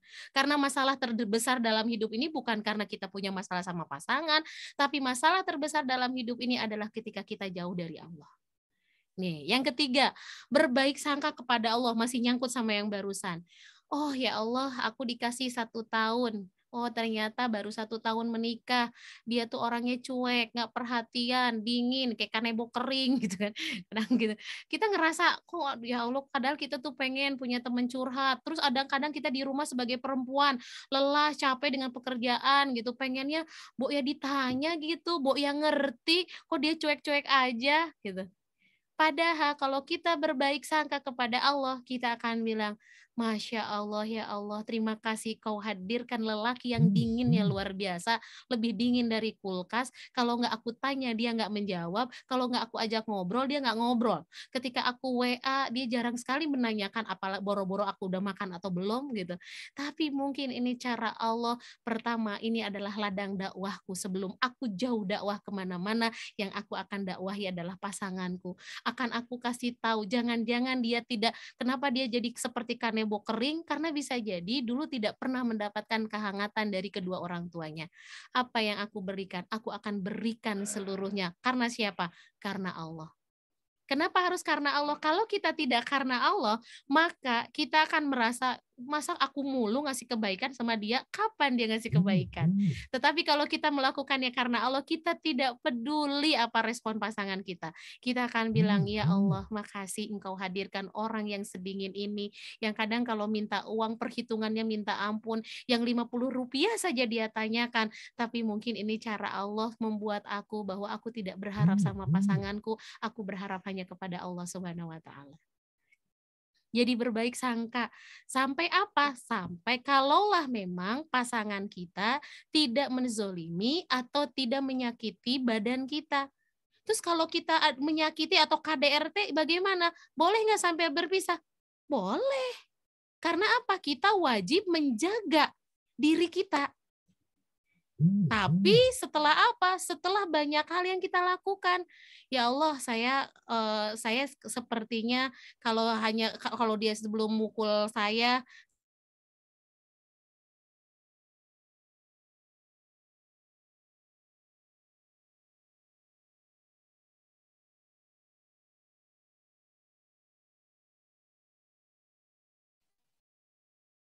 Kemana Teh Neng? saya masih siap nih, saya masih kuat. Konsepnya adalah kalau ini selama dia tidak melanggar.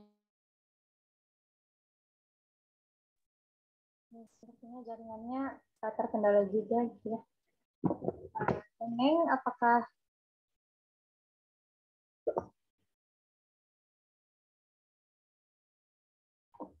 tes Neng? Oke.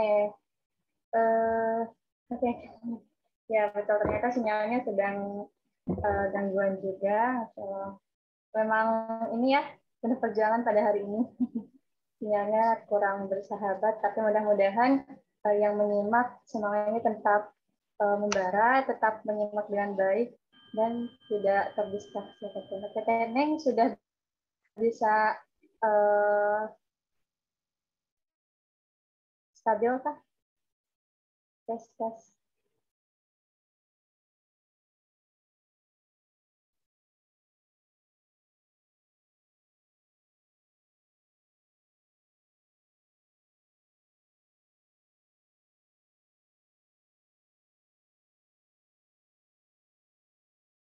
Soalnya tidak masuk di saya. Neng? Belum masuk ya, Teneng? Teneng sudah ada, cuma suaranya. Oke, keluar lagi. Teman-teman di sini, ya. Tadi Teh Neng kan bilang Kanebo kering, mungkin sudah pernah tahu Kanebo kan ya? Jangan-jangan nggak tahu lagi Kanebo seperti apa. Tahu. Siapa pada tahu ya? Kanebo buat. Kanebo yang biasanya buat cuci motor, mobil itu kalau sudah pernah dipakai, itu kalau kita keringkan itu dia keringnya benar-benar kayak keripik gitu ya. Kalau benar-benar kaku gitu. Tapi emang nggak, kalau keripik kan bisa dipatahin. Kalau Kanebo ini nggak bisa dipatahin, benar-benar kering. Itu istilah terlalu kaku atau terlalu dingin ini. Ya, betul sekali. Sekarang gantian ya Kak. Gantian ya, ya Allah. Jangan ngaku-ngaku, jangan ikutan saya dah. Gantian, tadi bergaya banget ya. Oke, terakhir sedikit, yang terakhir adalah doa ya, maksud doa. Jangan tadi ngeledek gitu, jangan. Ya, ngeledek jadi kena deh, Kak, maaf Kak. Ya, sebentar, Kak, punten Kak. Oke. Teteh lanjutkan sambil nunggu yang ini connect. Teteh pakai handphone dulu. Nah, terus yang terakhir adalah doa. Nah, doa maksudnya gini, ketika ada hal-hal yang kan gini, pada dasarnya kita tuh lemah. Kita itu apalagi perempuan ataupun laki-laki sebenarnya sama. Karena kita itu pasti membutuhkan bantuan Allah. dan yakin bahwa setiap doa pasti dikabulkan sama Allah. Jadi ketika pasangan yang tidak sesuai dengan harapan kita, doakan saja. Selama yang tadi Teteh bilang bahwa suami masih memberikan nafkah lahir, masih memberikan nafkah batin, suami masih taat sama Allah, dia juga kalau pula memang ada hal-hal yang tidak sesuai dengan harapan kita, ya insya Allah itu bagian dari pahala yang sedang Allah siapkan buat kita. Karena kita juga tidak sempurna. Karena kita disatukan itu karena sama-sama tidak sempurna. Allahua'alam, mungkin itu saja biar kita banyak diskusinya. Nah, Teteh hanya bisa menyampaikan itu saja. Nanti insya Allah Kak Hikmah kita diskusi aja. Dan oke, terakhir mungkin Teteh baru ingat. Jangan lupa ketika kita sudah menikah bilang sama pasangan kita. Ketika kita menjadi istri bilang, suamiku maaf ya, aku belum bisa menjadi istri terbaikmu. Karena aku sedang berusaha dan semoga itu karena Allah. Begitupun seorang suami bilang, wahai istriku, aku minta maaf karena aku belum bisa menjadi suami yang engkau harapkan dan engkau inginkan. Tapi aku sampai hari ini berjuang dan berharap untuk menjadi seorang suami yang terbaik yang Allah pilihkan untukmu. Terima kasih. Assalamualaikum warahmatullahi wabarakatuh. Ya, Masya Allah. Jazakallah khairan Teneng atas quote-nya yang menarik tadinya di akhir ditutup dengan ungkapan dari seorang istri kepada suaminya dan sebaliknya, yang mudah-mudahan yang sudah bersuami beristri bisa langsung dipraktekkan, yang belum bersabar ya.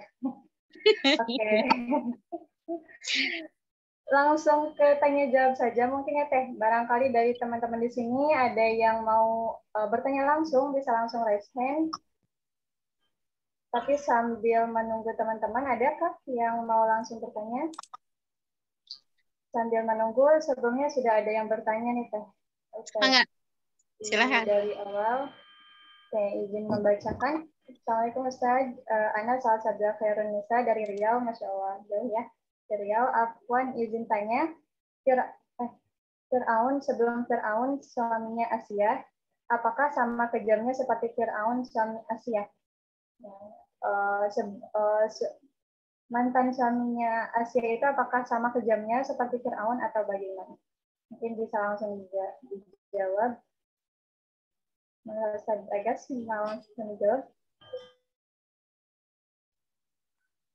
Punten nih, agak putus-putus tadi. Gimana pertanyaannya? Punten. Oh, ya. Mohon bacakan lagi. Apakah suami pertama Asia itu sama kejamnya dengan Fir'aun? Seperti itu kurang lebih. Mohon maaf nih, ini anak saya tadi teriak-teriak. Sekali lagi. Apakah mantan suaminya Siti Asiyah ya? Gimana tadi? Ya, apakah mantan suaminya itu sama kejamnya seperti Fir'aun? Oh gitu ya. Iya, jadi di Mesir itu, dalam peradaban Mesir itu peradaban paling awal ya dalam tatanan negara tentunya. Kalau peradaban dalam tatanan selain Mesopotamia ya, selain Babilonia, itu ada Mesir, dan yang signifikan kemajuan itu memang Mesir. Itulah kenapa dari dulu ya, zaman peradaban Nabi, Mesir selalu disebut ya ikut dalam eskalasi peradaban manusia. Nah, ada dua tipe penguasa di dalam perjalanannya Mesir itu.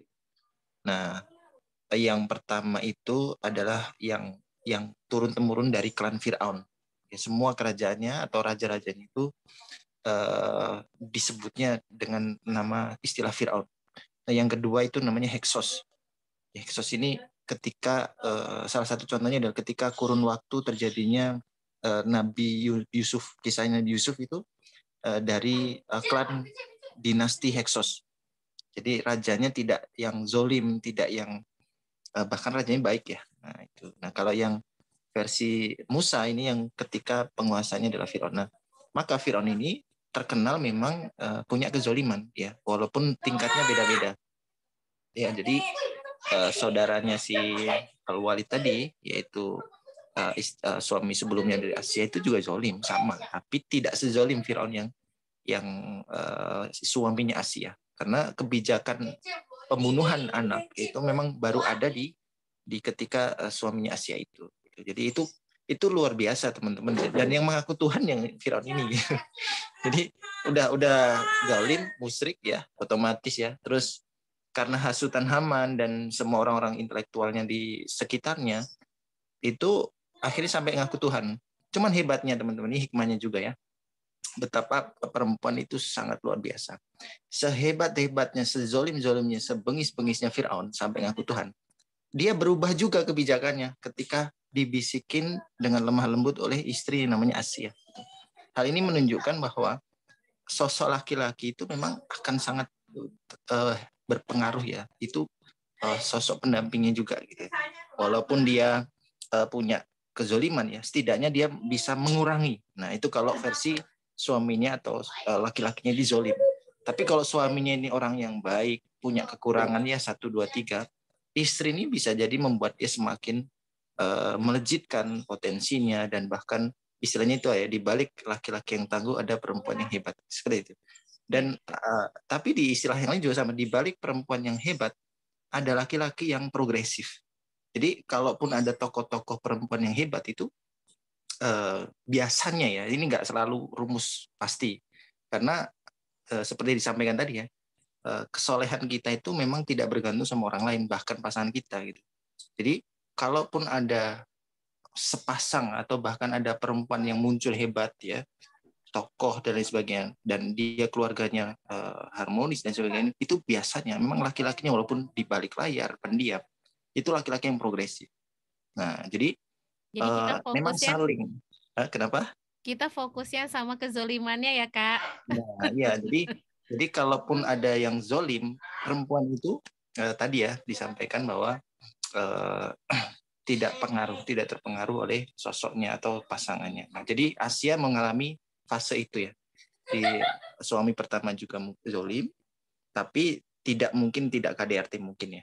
Nah, yang kedua juga sama, tapi sampai ngaku Tuhan, bahkan sampai KDRT karena disiksa kan, yang akhirnya menemui syahidnya Asia, yang kemudian dalam riwayat disebutkan ulama, Asia itu tidak mengalami sakit ketika kematian karena apa? Ruhnya sudah dicabut.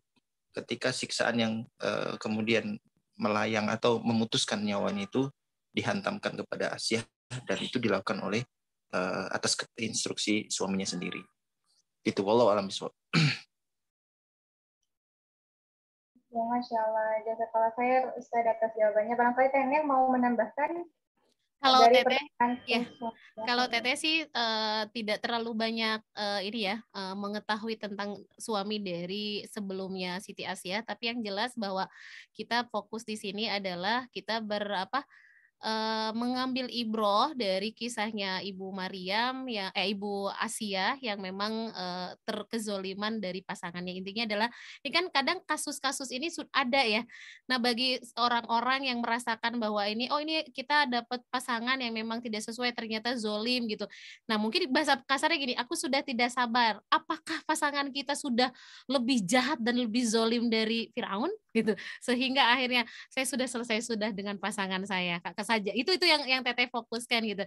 Tapi kalaulah memang suami saya nggak sekejam Firaun nih gitu, nah kayaknya saya masih bisa untuk bersabar. Wah, ini nih luar biasa. Maksudnya kita akan bisa mengambil ibroh ini, kita akan tetap teguh, tetap beriman walaupun mungkin pasangan kita hadirnya cara Allah menguji kita bukan dengan bahagia, tapi cara hadirnya pasangan kita untuk membuat sabar, semakin taat kepada Allah, dan akhirnya kita menjadi ahli sabar. Itu saja sih kalau dari Teteh, Neng. Ya, Masya Allah. Jazakallah khair Teh atas jawabannya. Oke, lanjut. Ya.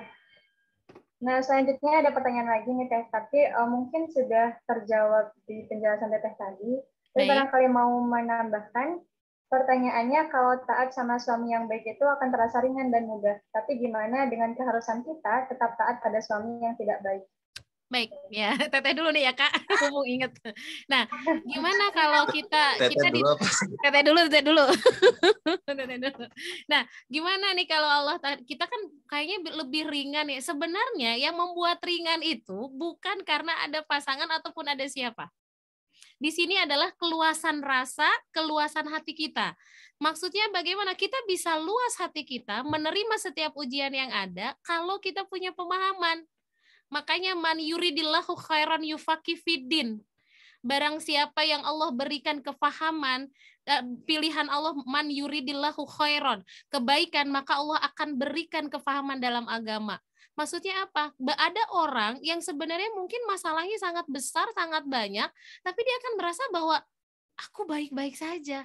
Karena aku melihat di balik kesulitan, di balik kesedihan yang aku dapatkan, ini adalah cara aku semakin taat kepada Allah. Dan ketenangan hadir bukan karena iya aku punya beban satu. Jadi kalau berdua sama pasangan beban kita menjadi lebih ringan. Ada yang sebenarnya suaminya juga responnya baik, suaminya juga soleh, tapi dia merasa sempit, ada. Tapi ada yang suaminya zolim, tapi istrinya merasa bahagia saja. Di kita fokusnya gini, kalau kita sebagai perempuan terutama, fokusnya adalah tugas perempuan, terus tugas istri itu cuma 3. Pertama, seperti kajian yang kemarin. Pertama, taat kepada Allah, taat kepada Rasul, taat kepada suami, selama suami tidak menyuruh kepada kemaksiatan, dan menghebatkan anak-anak sesuai harapan Allah.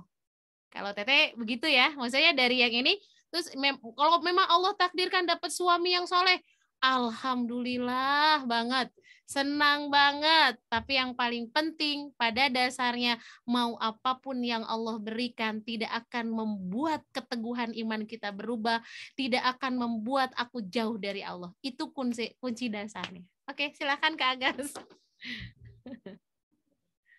Oke, Masya Allah. Lanjut, barangkali Ustaz Agas ada yang mau ditambahkan dari pertanyaan tadi. Ditangkap ya Ustaz pertanyaannya. Iya, ya, alhamdulillah. Jadi perspektif beban itu kan bagian dari cara pandang kita ya, melihat hidup itu apakah menjadi beban atau karunia gitu. Kalau kita mendapatkan, misalkan contoh, saya dikaruniai oleh Allah amanah. Karena apa? Pasangan itu.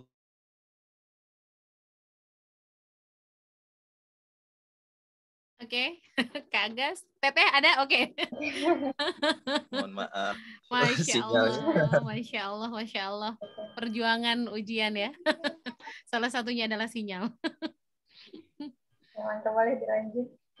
Ya, jadi kita coba melihat perspektif dari sisi positif gitu ya. Jadi melihat bahwa pasangan, anak itu bagian dari rezeki dan karunia, dan itu bagian dari anugerah hadiah dari Allah setelah kita menjalankan apa yang sesuai dengan harapan Allah gitu. Makanya doanya kan Rabbana hablana min azwajina wa dzurriyyatina hablana. Di sini dari asal kata al-wahhab ya, yang maha memberikan karunia atau memiliki segalanya. Allah itu kan sejak dulu sampai nanti itu semua keinginan kita itu ada di tangan dan genggaman Allah. Dan maka hak Allah memang memberikan pasangan yang apakah itu jadinya soleh atau baik gitu ya, atau ada kekurangan atau bahkan kezoliman gitu. Nah itu bagian dari cara Allah untuk melihat ini hamba ini bersyukur nggak gitu, ini hamba bersabar nggak gitu. Jadi yang inti yang mau kita sampaikan adalah bahwa konsep hidup itu memang terletak pada 2 hal saja itu tadi. Ketika ya ajabal amrul mu'min ya, orang mukmin tuh ajaib gitu ya, ketika diberikan musibah ya, man asobami musibat ila biidnillah. Ketika musibah itu dalam bentuk kesenangan, itu dia bersyukur. Tapi ketika musibah itu dalam bentuk kedukaan, dia bersabar. Nah, jangan musibah sendiri ini netral ya, ujian dari Allah itu. Tapi ketika apakah selalu, nih contoh misalnya lagi ya, apakah selalu sesuatu yang buruk itu kemudian buruk buat kita, menurut kita? Kan menurut kita belum tentu ya, menurut Allah juga. Betapa banyak sesuatu yang kondisi tidak ideal atau sesuatu yang melukai kita, tapi justru itu membuat kita semakin kuat ya. Semakin Allah ingin mendidik kita, adab kita kepada Allah agar kamu itu jangan nyari hal lain kecuali bergantung sama aku gitu. Kata Allah begitu. Jadi bagaimana agar setiap fase kehidupan kita itu kita semakin kuat ya, bergantung sama Allah, meminta pertolongan Allah, baik itu dalam bentuk sabar dan syukur. Dan yang lebih hebat lagi, ketika kita diberikan karunia musibah dalam bentuk kedukaan, qalu innalillah wa inna ilaihi rajiun, itu hal yang wajar, yang biasa. tapi yang lebih luar biasa dari alhamdulillah ala kulli hal. Ya.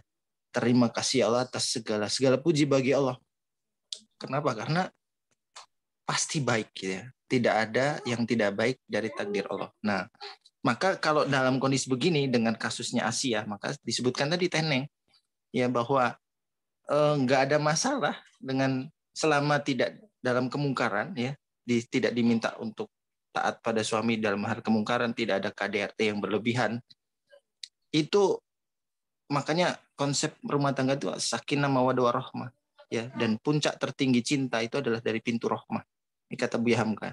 Makanya kalau levelnya cuma sakinah itu orang kafir juga bisa gitu. Tenang, punya pasangan cantik ya kan, kemudian kaya, ganteng mungkin. Sakinah, tenang gitu, setia gitu. Tapi level cinta yang diminta oleh syariat Islam itu adalah levelnya rahmah, sebagaimana percikan ar-Rahman. Makanya Imam Al-Ghazali itu menyebutkan hamba-hamba ibadur rahman istilahnya. Kita itu ingin menjadi hamba yang mensifati sifat ilahiyah. Jangan cuma sekedar manusiawi atau ilahiyah. Manusiawi, tinggalkan sifat manusiawi atau hewani. Makanya dalam Idul Adha, kita sembelih itu kan sebenarnya sembelihnya bukan sembelih cuma sekedar hewan ya, tapi menyembelih sifat kebinatangan kita, hewani kita, bahkan manusiawi yang cenderung berkeluh kesah.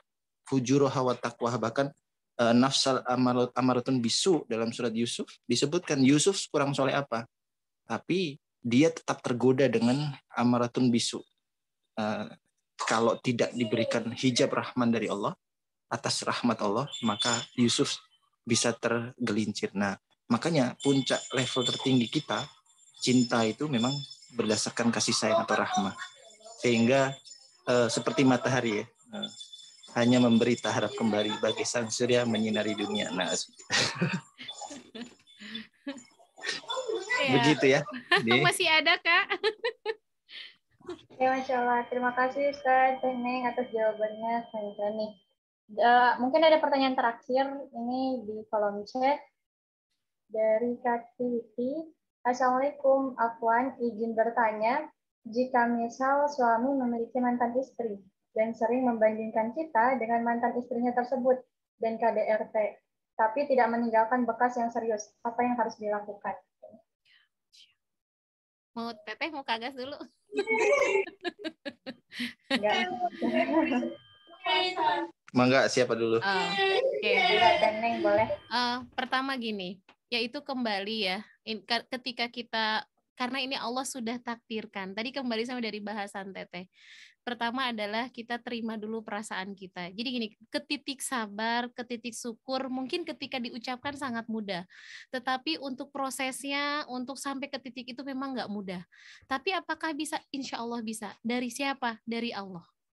Maksudnya mintalah kekuatan kepada Allah, ya Allah, aku dipertemukan sama Allah dengan seorang lelaki, yang lelaki itu dulu dia punya mantan istri gitu. Tapi ketika menikah dengan saya, dia membanding-bandingkan dengan mantan istrinya. Logikanya saja, kenapa dia menceraikan mantannya gitu. Padahal dibanding-bandingkan. Jangan-jangan dulu pun beliau begitu. Tapi karena ini adalah suami kita saat ini, pertama ridho, ya Allah, waktu aku menikah dengan pasanganku, aku sudah istikharah. Ketika aku sudah istikharah, berarti ini adalah pasangan terbaik yang Allah berikan. Itu satu. Kedua, tadi Teteh bilang, yang kedua itu adalah kita setelah ridho, kita mulai berbaik sangka kepada Allah. Ya Allah, hari ini Engkau berikan seorang lelaki, seorang pasangan yang mungkin ini membuat perasaanku sakit. Aku dibanding-bandingkan dengan mantannya, bukannya mendapat penghargaan, malah mendapatkan bisa jadi cacian, bisa jadi makian, bisa jadi hinaan. Bilang sama Allah, makanya di akhir itu ada doa, bilang, ya Allah, tolong kasih kekuatan agar ketika aku mendapatkan semua ini, aku tetap ridho dan taat kepadamu. Ini tahapan kedua. Jadi sebelum kita menyelesaikan masalah urusan kita dengan pasangan, selesaikan dulu urusan kita sama Allah. Maksudnya apa? Sebelum kita, ini gimana solusinya? Ini sebelumnya. Bukan berarti kita nggak menyelesaikan masalahnya, tetap harus ada ikhtiar. Karena tugas kita cuma 2, doa terbaik dan ikhtiar terbaik. Jadi beresin dulu, ya Allah, beresin sholat wajibnya aku selesai atau tidak. Aku sudah mulai sholat sunnahnya, aku sudah mulai belajar tentang agama, aku belajar tentang ilmu komunikasi, aku selesaiin itu dulu, tapi tidak mengurangi rasa pengabdianku sama pasanganku. Terlepas apapun yang dia lakukan. Itu tahapan pertama sampai aku menerima dan ridho. Tahapan yang berikutnya adalah baru, oh ya, aku harus bicara sama pasanganku. Aku tidak nyaman aku dibandingkan, kita juga harus tahu ilmunya. Gimana cara bicara sama pasangan? Kemarin sempatnya kalau nggak salah pernah dibahas. Pertama, harus selesai dulu urusan perut dan bawah perutnya. Oh, kalau suami sudah selesai urusan perut, urusan bawah perut baru sampaikan. Pertama, apresiasi dulu. Makasih ya Mas, kamu sudah menjadi suami selama ini dan aku merasa ada hal-hal yang membuat aku bahagia. Boleh nggak aku menyampaikan? Ada hal yang membuat aku tidak nyaman. Sampaikan.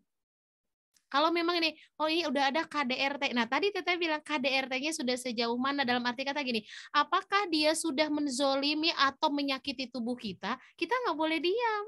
Karena kita wajib hukumnya menjaga tubuh kita untuk tidak disakiti orang lain. Apakah kita butuh orang lain atau pihak ketiga yang untuk membantu menyampaikan hal ini? Nah ini juga bisa.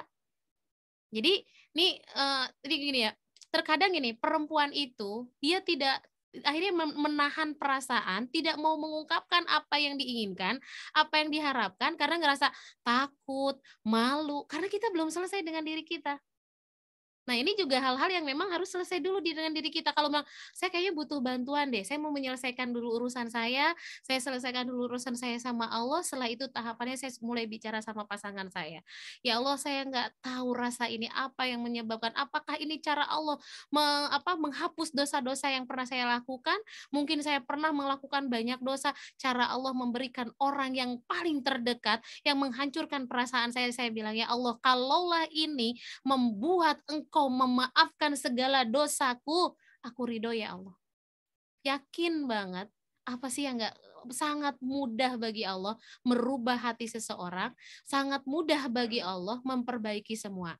Nah, setelah itu baru mulai ke tahapan-tahapan bagaimana komunikasi sama pasangan, bagaimana mulai menyelesaikan, bagaimana mungkin ada pihak yang ketiga.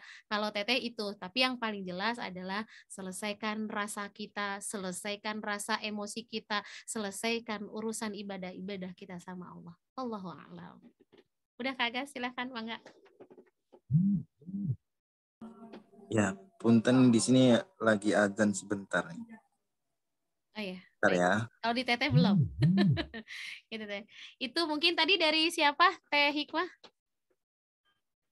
Nah, tadi dari Kak Tiwiti.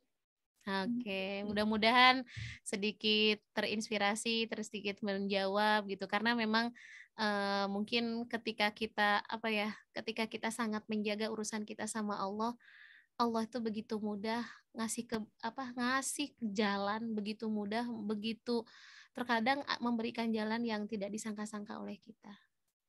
Di sana azan, di sini udah azan ya Kak?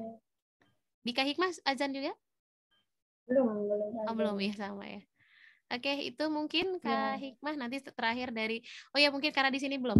Ada satu hal nih, mungkin ada sedikit inspirasi aja buat sahabat-sahabat yang belum menikah atau sudah menikah gitu. Teteh dulu pernah karena kebetulan ta'aruf sama pasangan, terus ketika ketemu suami tidak pernah pacaran gitu, tiba-tiba dia kalau nada suaranya tuh tinggi banget gitu. Kalau ngasih perintah tuh dengan nada yang tinggi, sempet kok gitu sih gitu, kesel, emosi. Tapi berpikirnya adalah bukan kamu bisa nggak sih bicara baik, nggak begitu konsepnya, tapi langsung berpikir, oke, pertama aku harus cari tahu tentang pasanganku dari mertuaku, bagaimana kesehariannya, bagaimana pola asuhnya, kenapa dia nada tinggi, kenapa dia tidak bersikap lembut kepada pasangannya, ada apa. Jadi itu yang pertama digali. Akhirnya ditanyalah mertua, diceritakan, oh ditulis satu-satu, baik. oh ternyata suami memang tidak dekat dengan ibunya, tidak dekat dengan ayahnya. Kenapa dia tidak bisa lembut? Karena dia tidak mendapatkan kelembutan dari orang tuanya. Pertama, terus apa yang bisa kita lakukan? Minta sama Allah, ya Allah bantu saya untuk memberikan cinta yang tidak pernah didapatkan oleh pasangan saya. Biasanya dia membangunkan, kita yang bangun duluan, kita cium pipinya, kita doakan, kita perlakukan dengan lembut, kita perlakukan dengan halus, kita berikan pelukan, kita berikan cinta, kita berikan kata-kata yang alhamdulillah 5 tahun berlalu 5 tahun dan kita melakukan karena Allah. Kenapa harus dibilang karena Allah? Apapun yang dia sampaikan, apa yang dia lakukan kepada kita, kita nggak pernah peduli gitu. Karena aku melakukan ini karena Allah. Tapi ternyata nggak harus sampai lama, 5 tahun juga kembali. Tiba-tiba dia mulai bisa sopan, dia bisa lembut, dan kita berterima kasih. Jangan lupa ketika pasangan kita melakukan kebaikan, jangan pelit bilang makasih ya sudah memperlakukan aku dengan baik, makasih ya. Nah ini hal-hal yang seperti ini, walaupun namanya rumah tangga, di tengah perjalanan pastinya ada saja hal-hal yang membuat kita hal-hal yang membuat satu sisi kadang bahagia, sisi lain kadang membuat kita, ya Allah saya sudah mulai lelah gitu. Tapi memang ujungnya adalah, ya Allah kalaulah lelah ini, kalaulah kekecewaan ini membuat aku dekat kepadamu, membuat aku semakin taat kepadamu, maka aku ridho ya Allah. Nah ini mungkin sedikit inspirasi saja. Kak Agas sudah selesai azannya di sana? Udah, mangga Kak Agas. Udah pindah-pindah nih. Bismillahirrahmanirrahim. Ini suara saya jelas ya? Menggema sekali. Oh, menggema ya? Enggak. Ya, itu Teh Hikmah. Nggak ada pertanyaan lagi? Ya, Masya itu pertanyaan terakhir. Oh, pertanyaan terakhir. Buat sahabat-sahabat yang belum menikah, boleh mengusulkan, mungkin pengen temanya bagaimana mencari pasangan gitu. Itu boleh ya.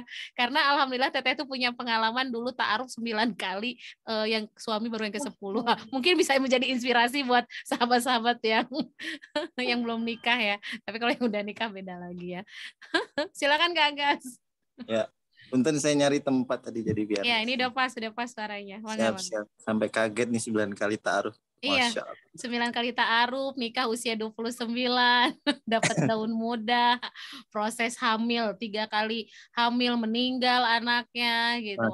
Udah banyak banget. Ternyata ketika sampai pernah mengalami di mana bahwa harus dioperasi, diputus 2 saluran. Saat itu memang bukan tidak bersedih ya, tapi karena selalu merasa bahwa tubuh ini adalah milik Allah dan tubuh ini milik Allah dan suka-suka Allah mau seperti apa, saya tinggal ridho aja menjalani setiap perjalanan yang Allah berikan. Dan itu akhirnya membuat kita ya sehat, bahagia, happy, karena bahagia sesungguhnya tadi, selama Allah masih hadir, selama Allah tidak meninggalkan aku, maka kebahagiaan selalu hadir di diriku. Ini itu ya Kak Agas. Oke, silakan. Baik. Sebenarnya sudah lengkap ya. Saya cuma sedikit menambahkan ya. Jadi begini, ada makosid syariah ya, makosidus syar'i yang perlu teman-teman selalu jaga di setiap kehidupan. Nggak cuma bidang rumah tangga saja ya, di pekerjaan, kuliah, itu ada makosid syariahnya. Ini ada background pujian-pujian ya. Kedengeran nggak ya suaranya? Sangat. kalah terang ya suaranya. Iya. Tapi masih terdengar. Iya. Oke. Mungkin karena sudah mau azan ya Kak Agas. Silahkan buat sahabat-sahabat semua yang yang ingin memberikan usulan bulan depan mau temanya apa, yang mungkin bisa membantu, menginspirasi, atau pernah dengerin curhatan-curhatan dari luar, nih kayaknya kita butuh banget nih. Boleh diusulkan di grup. Terus tadi mungkin ya Kak Hikmah ya, kita mengulang lagi kembali bahwa kita akan diadakan ada rumah Quran yang programnya ada yang untuk program liburan, ada program 3 bulan, ada program 6 bulan, dan itu nanti bisa hubungi Kak Hikmah ataupun hubungi Teteh langsung. Dari buat anak-anak yang SMA atau kuliah ya Kak Hikmah ya, Insya Allah ini nanti mungkin buat para bunda yang ada anaknya yang pengen mematangkan di hafalan Al-Quran ya, insya Allah kami bisa fasilitasi. Ada juga yang mungkin pengen, aduh nih anak saya biar ada sisi keperempuannya, apa aja sih perempuan itu yang harus dikuasai gitu. Bagaimana cara perempuan kalau aku punya masalah, apakah harus ke media sosial atau ada trik-trik khusus bagaimana menyalurkan rasa kecewa, rasa sedih, dan itu bisa langsung ke camp Quran kita dan bisa hubungi langsung nanti di Kak Hikmah atau di Teh Neneng. Oke, Kak Aga sudah siap sebelum selesai? Ya. Alhamdulillah, terima kasih Teneng. Ya, jadi tadi sampai pada maqasidus syar'i ya. Jadi setiap kehidupan, setiap bidang sisi kehidupan kita itu kita harus menerapkan kaidah itu. Di mana salah satunya adalah hifdun nafs, menjaga keberlangsungan hidup dari manusia. Ada hifduddin juga.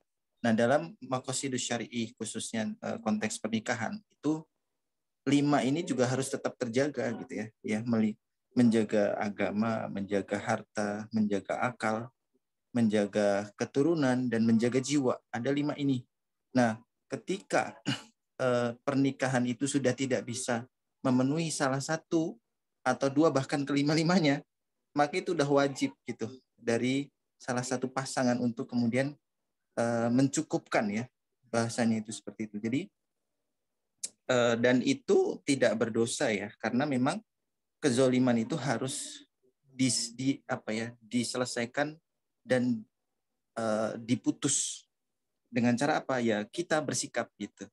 Nah, ketika di rumah tangga itu ada KDRT yang bisa membahayakan jiwa atau bahkan ada KDRT nggak cuma fisik ya, tapi psikis, misalkan suaminya atau pasangannya atau istrinya itu sudah mengikuti aliran tertentu sehingga menyebabkan goncangan jiwa, bahkan ini nanti dikhawatirkan akan mempengaruhi anak-anak gitu.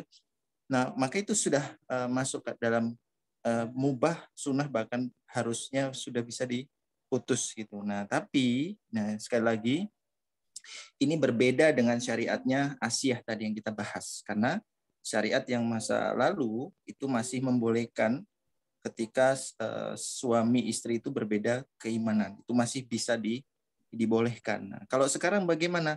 Tadi kuncinya, selama maqasidus syar'inya masih terpenuhi, suaminya atau pasangannya tidak membahayakan nyawa, terus kemudian masih memberikan nafkah dan sebagainya, itu soal seni dan harmonisasi syukur dan sabar kita aja dalam menghadapi pasangan, sehingga kita bisa meraih kemuliaan, keteguhan keimanan Siti Asiyah atau keluasan hati, kesabarannya, sehingga sebesar apapun masalah nih hati kita ini ditentukan oleh jiwa kita yang sehat dan hubungan kita sama Allah Subhanahu wa taala. Ya, kalau sedikit aja terus kemudian baper, kemudian marah-marah, itu sebenarnya hati kita yang sempit ya. Sama seperti perumpamaan hati itu kan, kalau garam 1 sendok dimasukkan ke 1 cangkir ya, dia akan berasa tuh asinnya, sangat asin. Tapi kalau hati kita seluas samudra, ya kan, mau masalah sebesar dunia pun tenggelam dalam lautan kebijaksanaan hati kita. Ya, jadi itu yang membuat kita semakin dewasa, bijaksana, dan penuh dengan hikmah menyikapi segala kehidupan masalah yang ada di kita, sehingga dengan lillahi ta'ala, hanya kepada Allah ridhonya, apapun yang menimpa rumah tangga kita, termasuk anak-anak kita, pasangan kita, itu bagian dari cara Allah agar kita semakin dekat.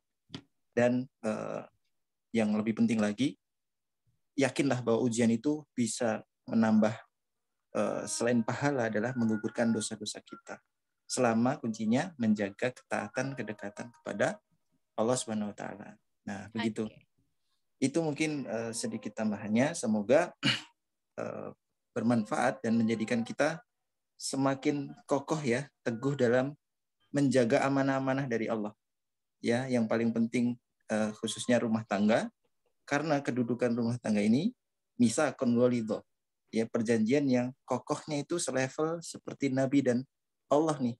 Nabi dan Rasul dengan Allah itu memiliki perjanjian dakwah yang disebut sebagai mitsaqon ghalidha, dan permisalan itu sama dengan pernikahan. Makanya menjaga dalam ketaatan dan barokah di dalam rumah tangga, khususnya berdakwah kepada pasangan ya, bersabar dengan segala kekurangan, kelebihannya, selama belum ngaku Tuhan aja. Nah itu harusnya bagian dari Allah untuk meraih ridha Allah ya. Kita untuk meningkatkan kesabaran, kesyukuran, dan bagian dari cara kita agar mendapatkan kemuliaan di sisi Allah Subhanahu wa taala. Nah, jadi jihad fisabilillah salah satunya adalah menjaga mitsaqon ghalidha rumah tangga kita gitu. Baik, itu mungkin. Ya, Masya Allah, jazakallah khair kepada Ustadz Agas dan juga Teh Neng atas jawaban-jawabannya yang sangat Masya Allah ya. Insya Allah mudah-mudahan para penanya terjawab ya pertanyaannya, dan mudah-mudahan bermanfaat dan bisa diamalkan. Oke, karena waktu sudah hampir, kalau di sini hampir asar, di sana sudah asar ya, sudah hampir habis. Mungkin kita akhiri saja, tapi sebelum berakhir, mungkin ada closing statement singkat dari Teh Neng dan Ustadz Agas yang ingin disampaikan, mangga. Boleh. Sedikit dari Teteh.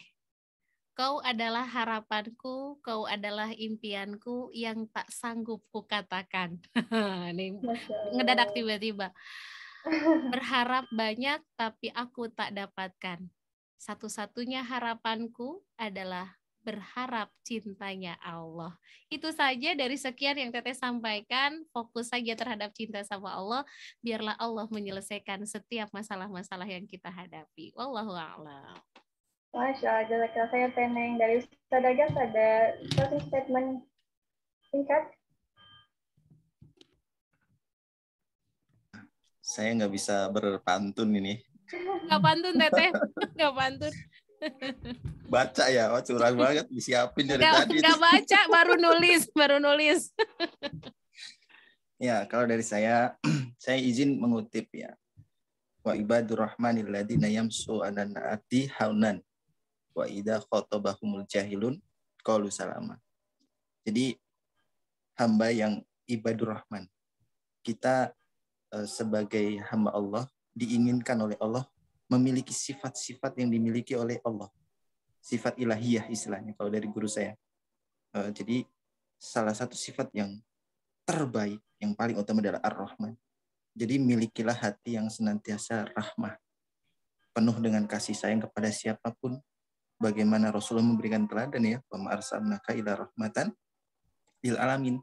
Maka ketika kita sedang bermasalah dengan pasangan ya, kita dengan orang lain di luar saja itu bisa berkompromi untuk melakukan bisnis ya kan, melakukan musyawarah, organisasi, itu bisa berkompromi karena rahmah, karena ingin ada satu sinergi.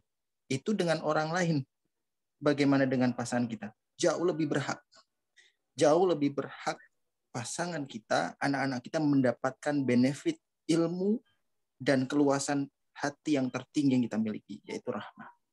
Maka benarlah kata Rasulullah ya, pribadi yang sebaik-baiknya adalah khairi min ahli, ya, yang paling baik kepada keluarga. Dan ini sebenarnya secara hadis nasihat untuk para lelaki.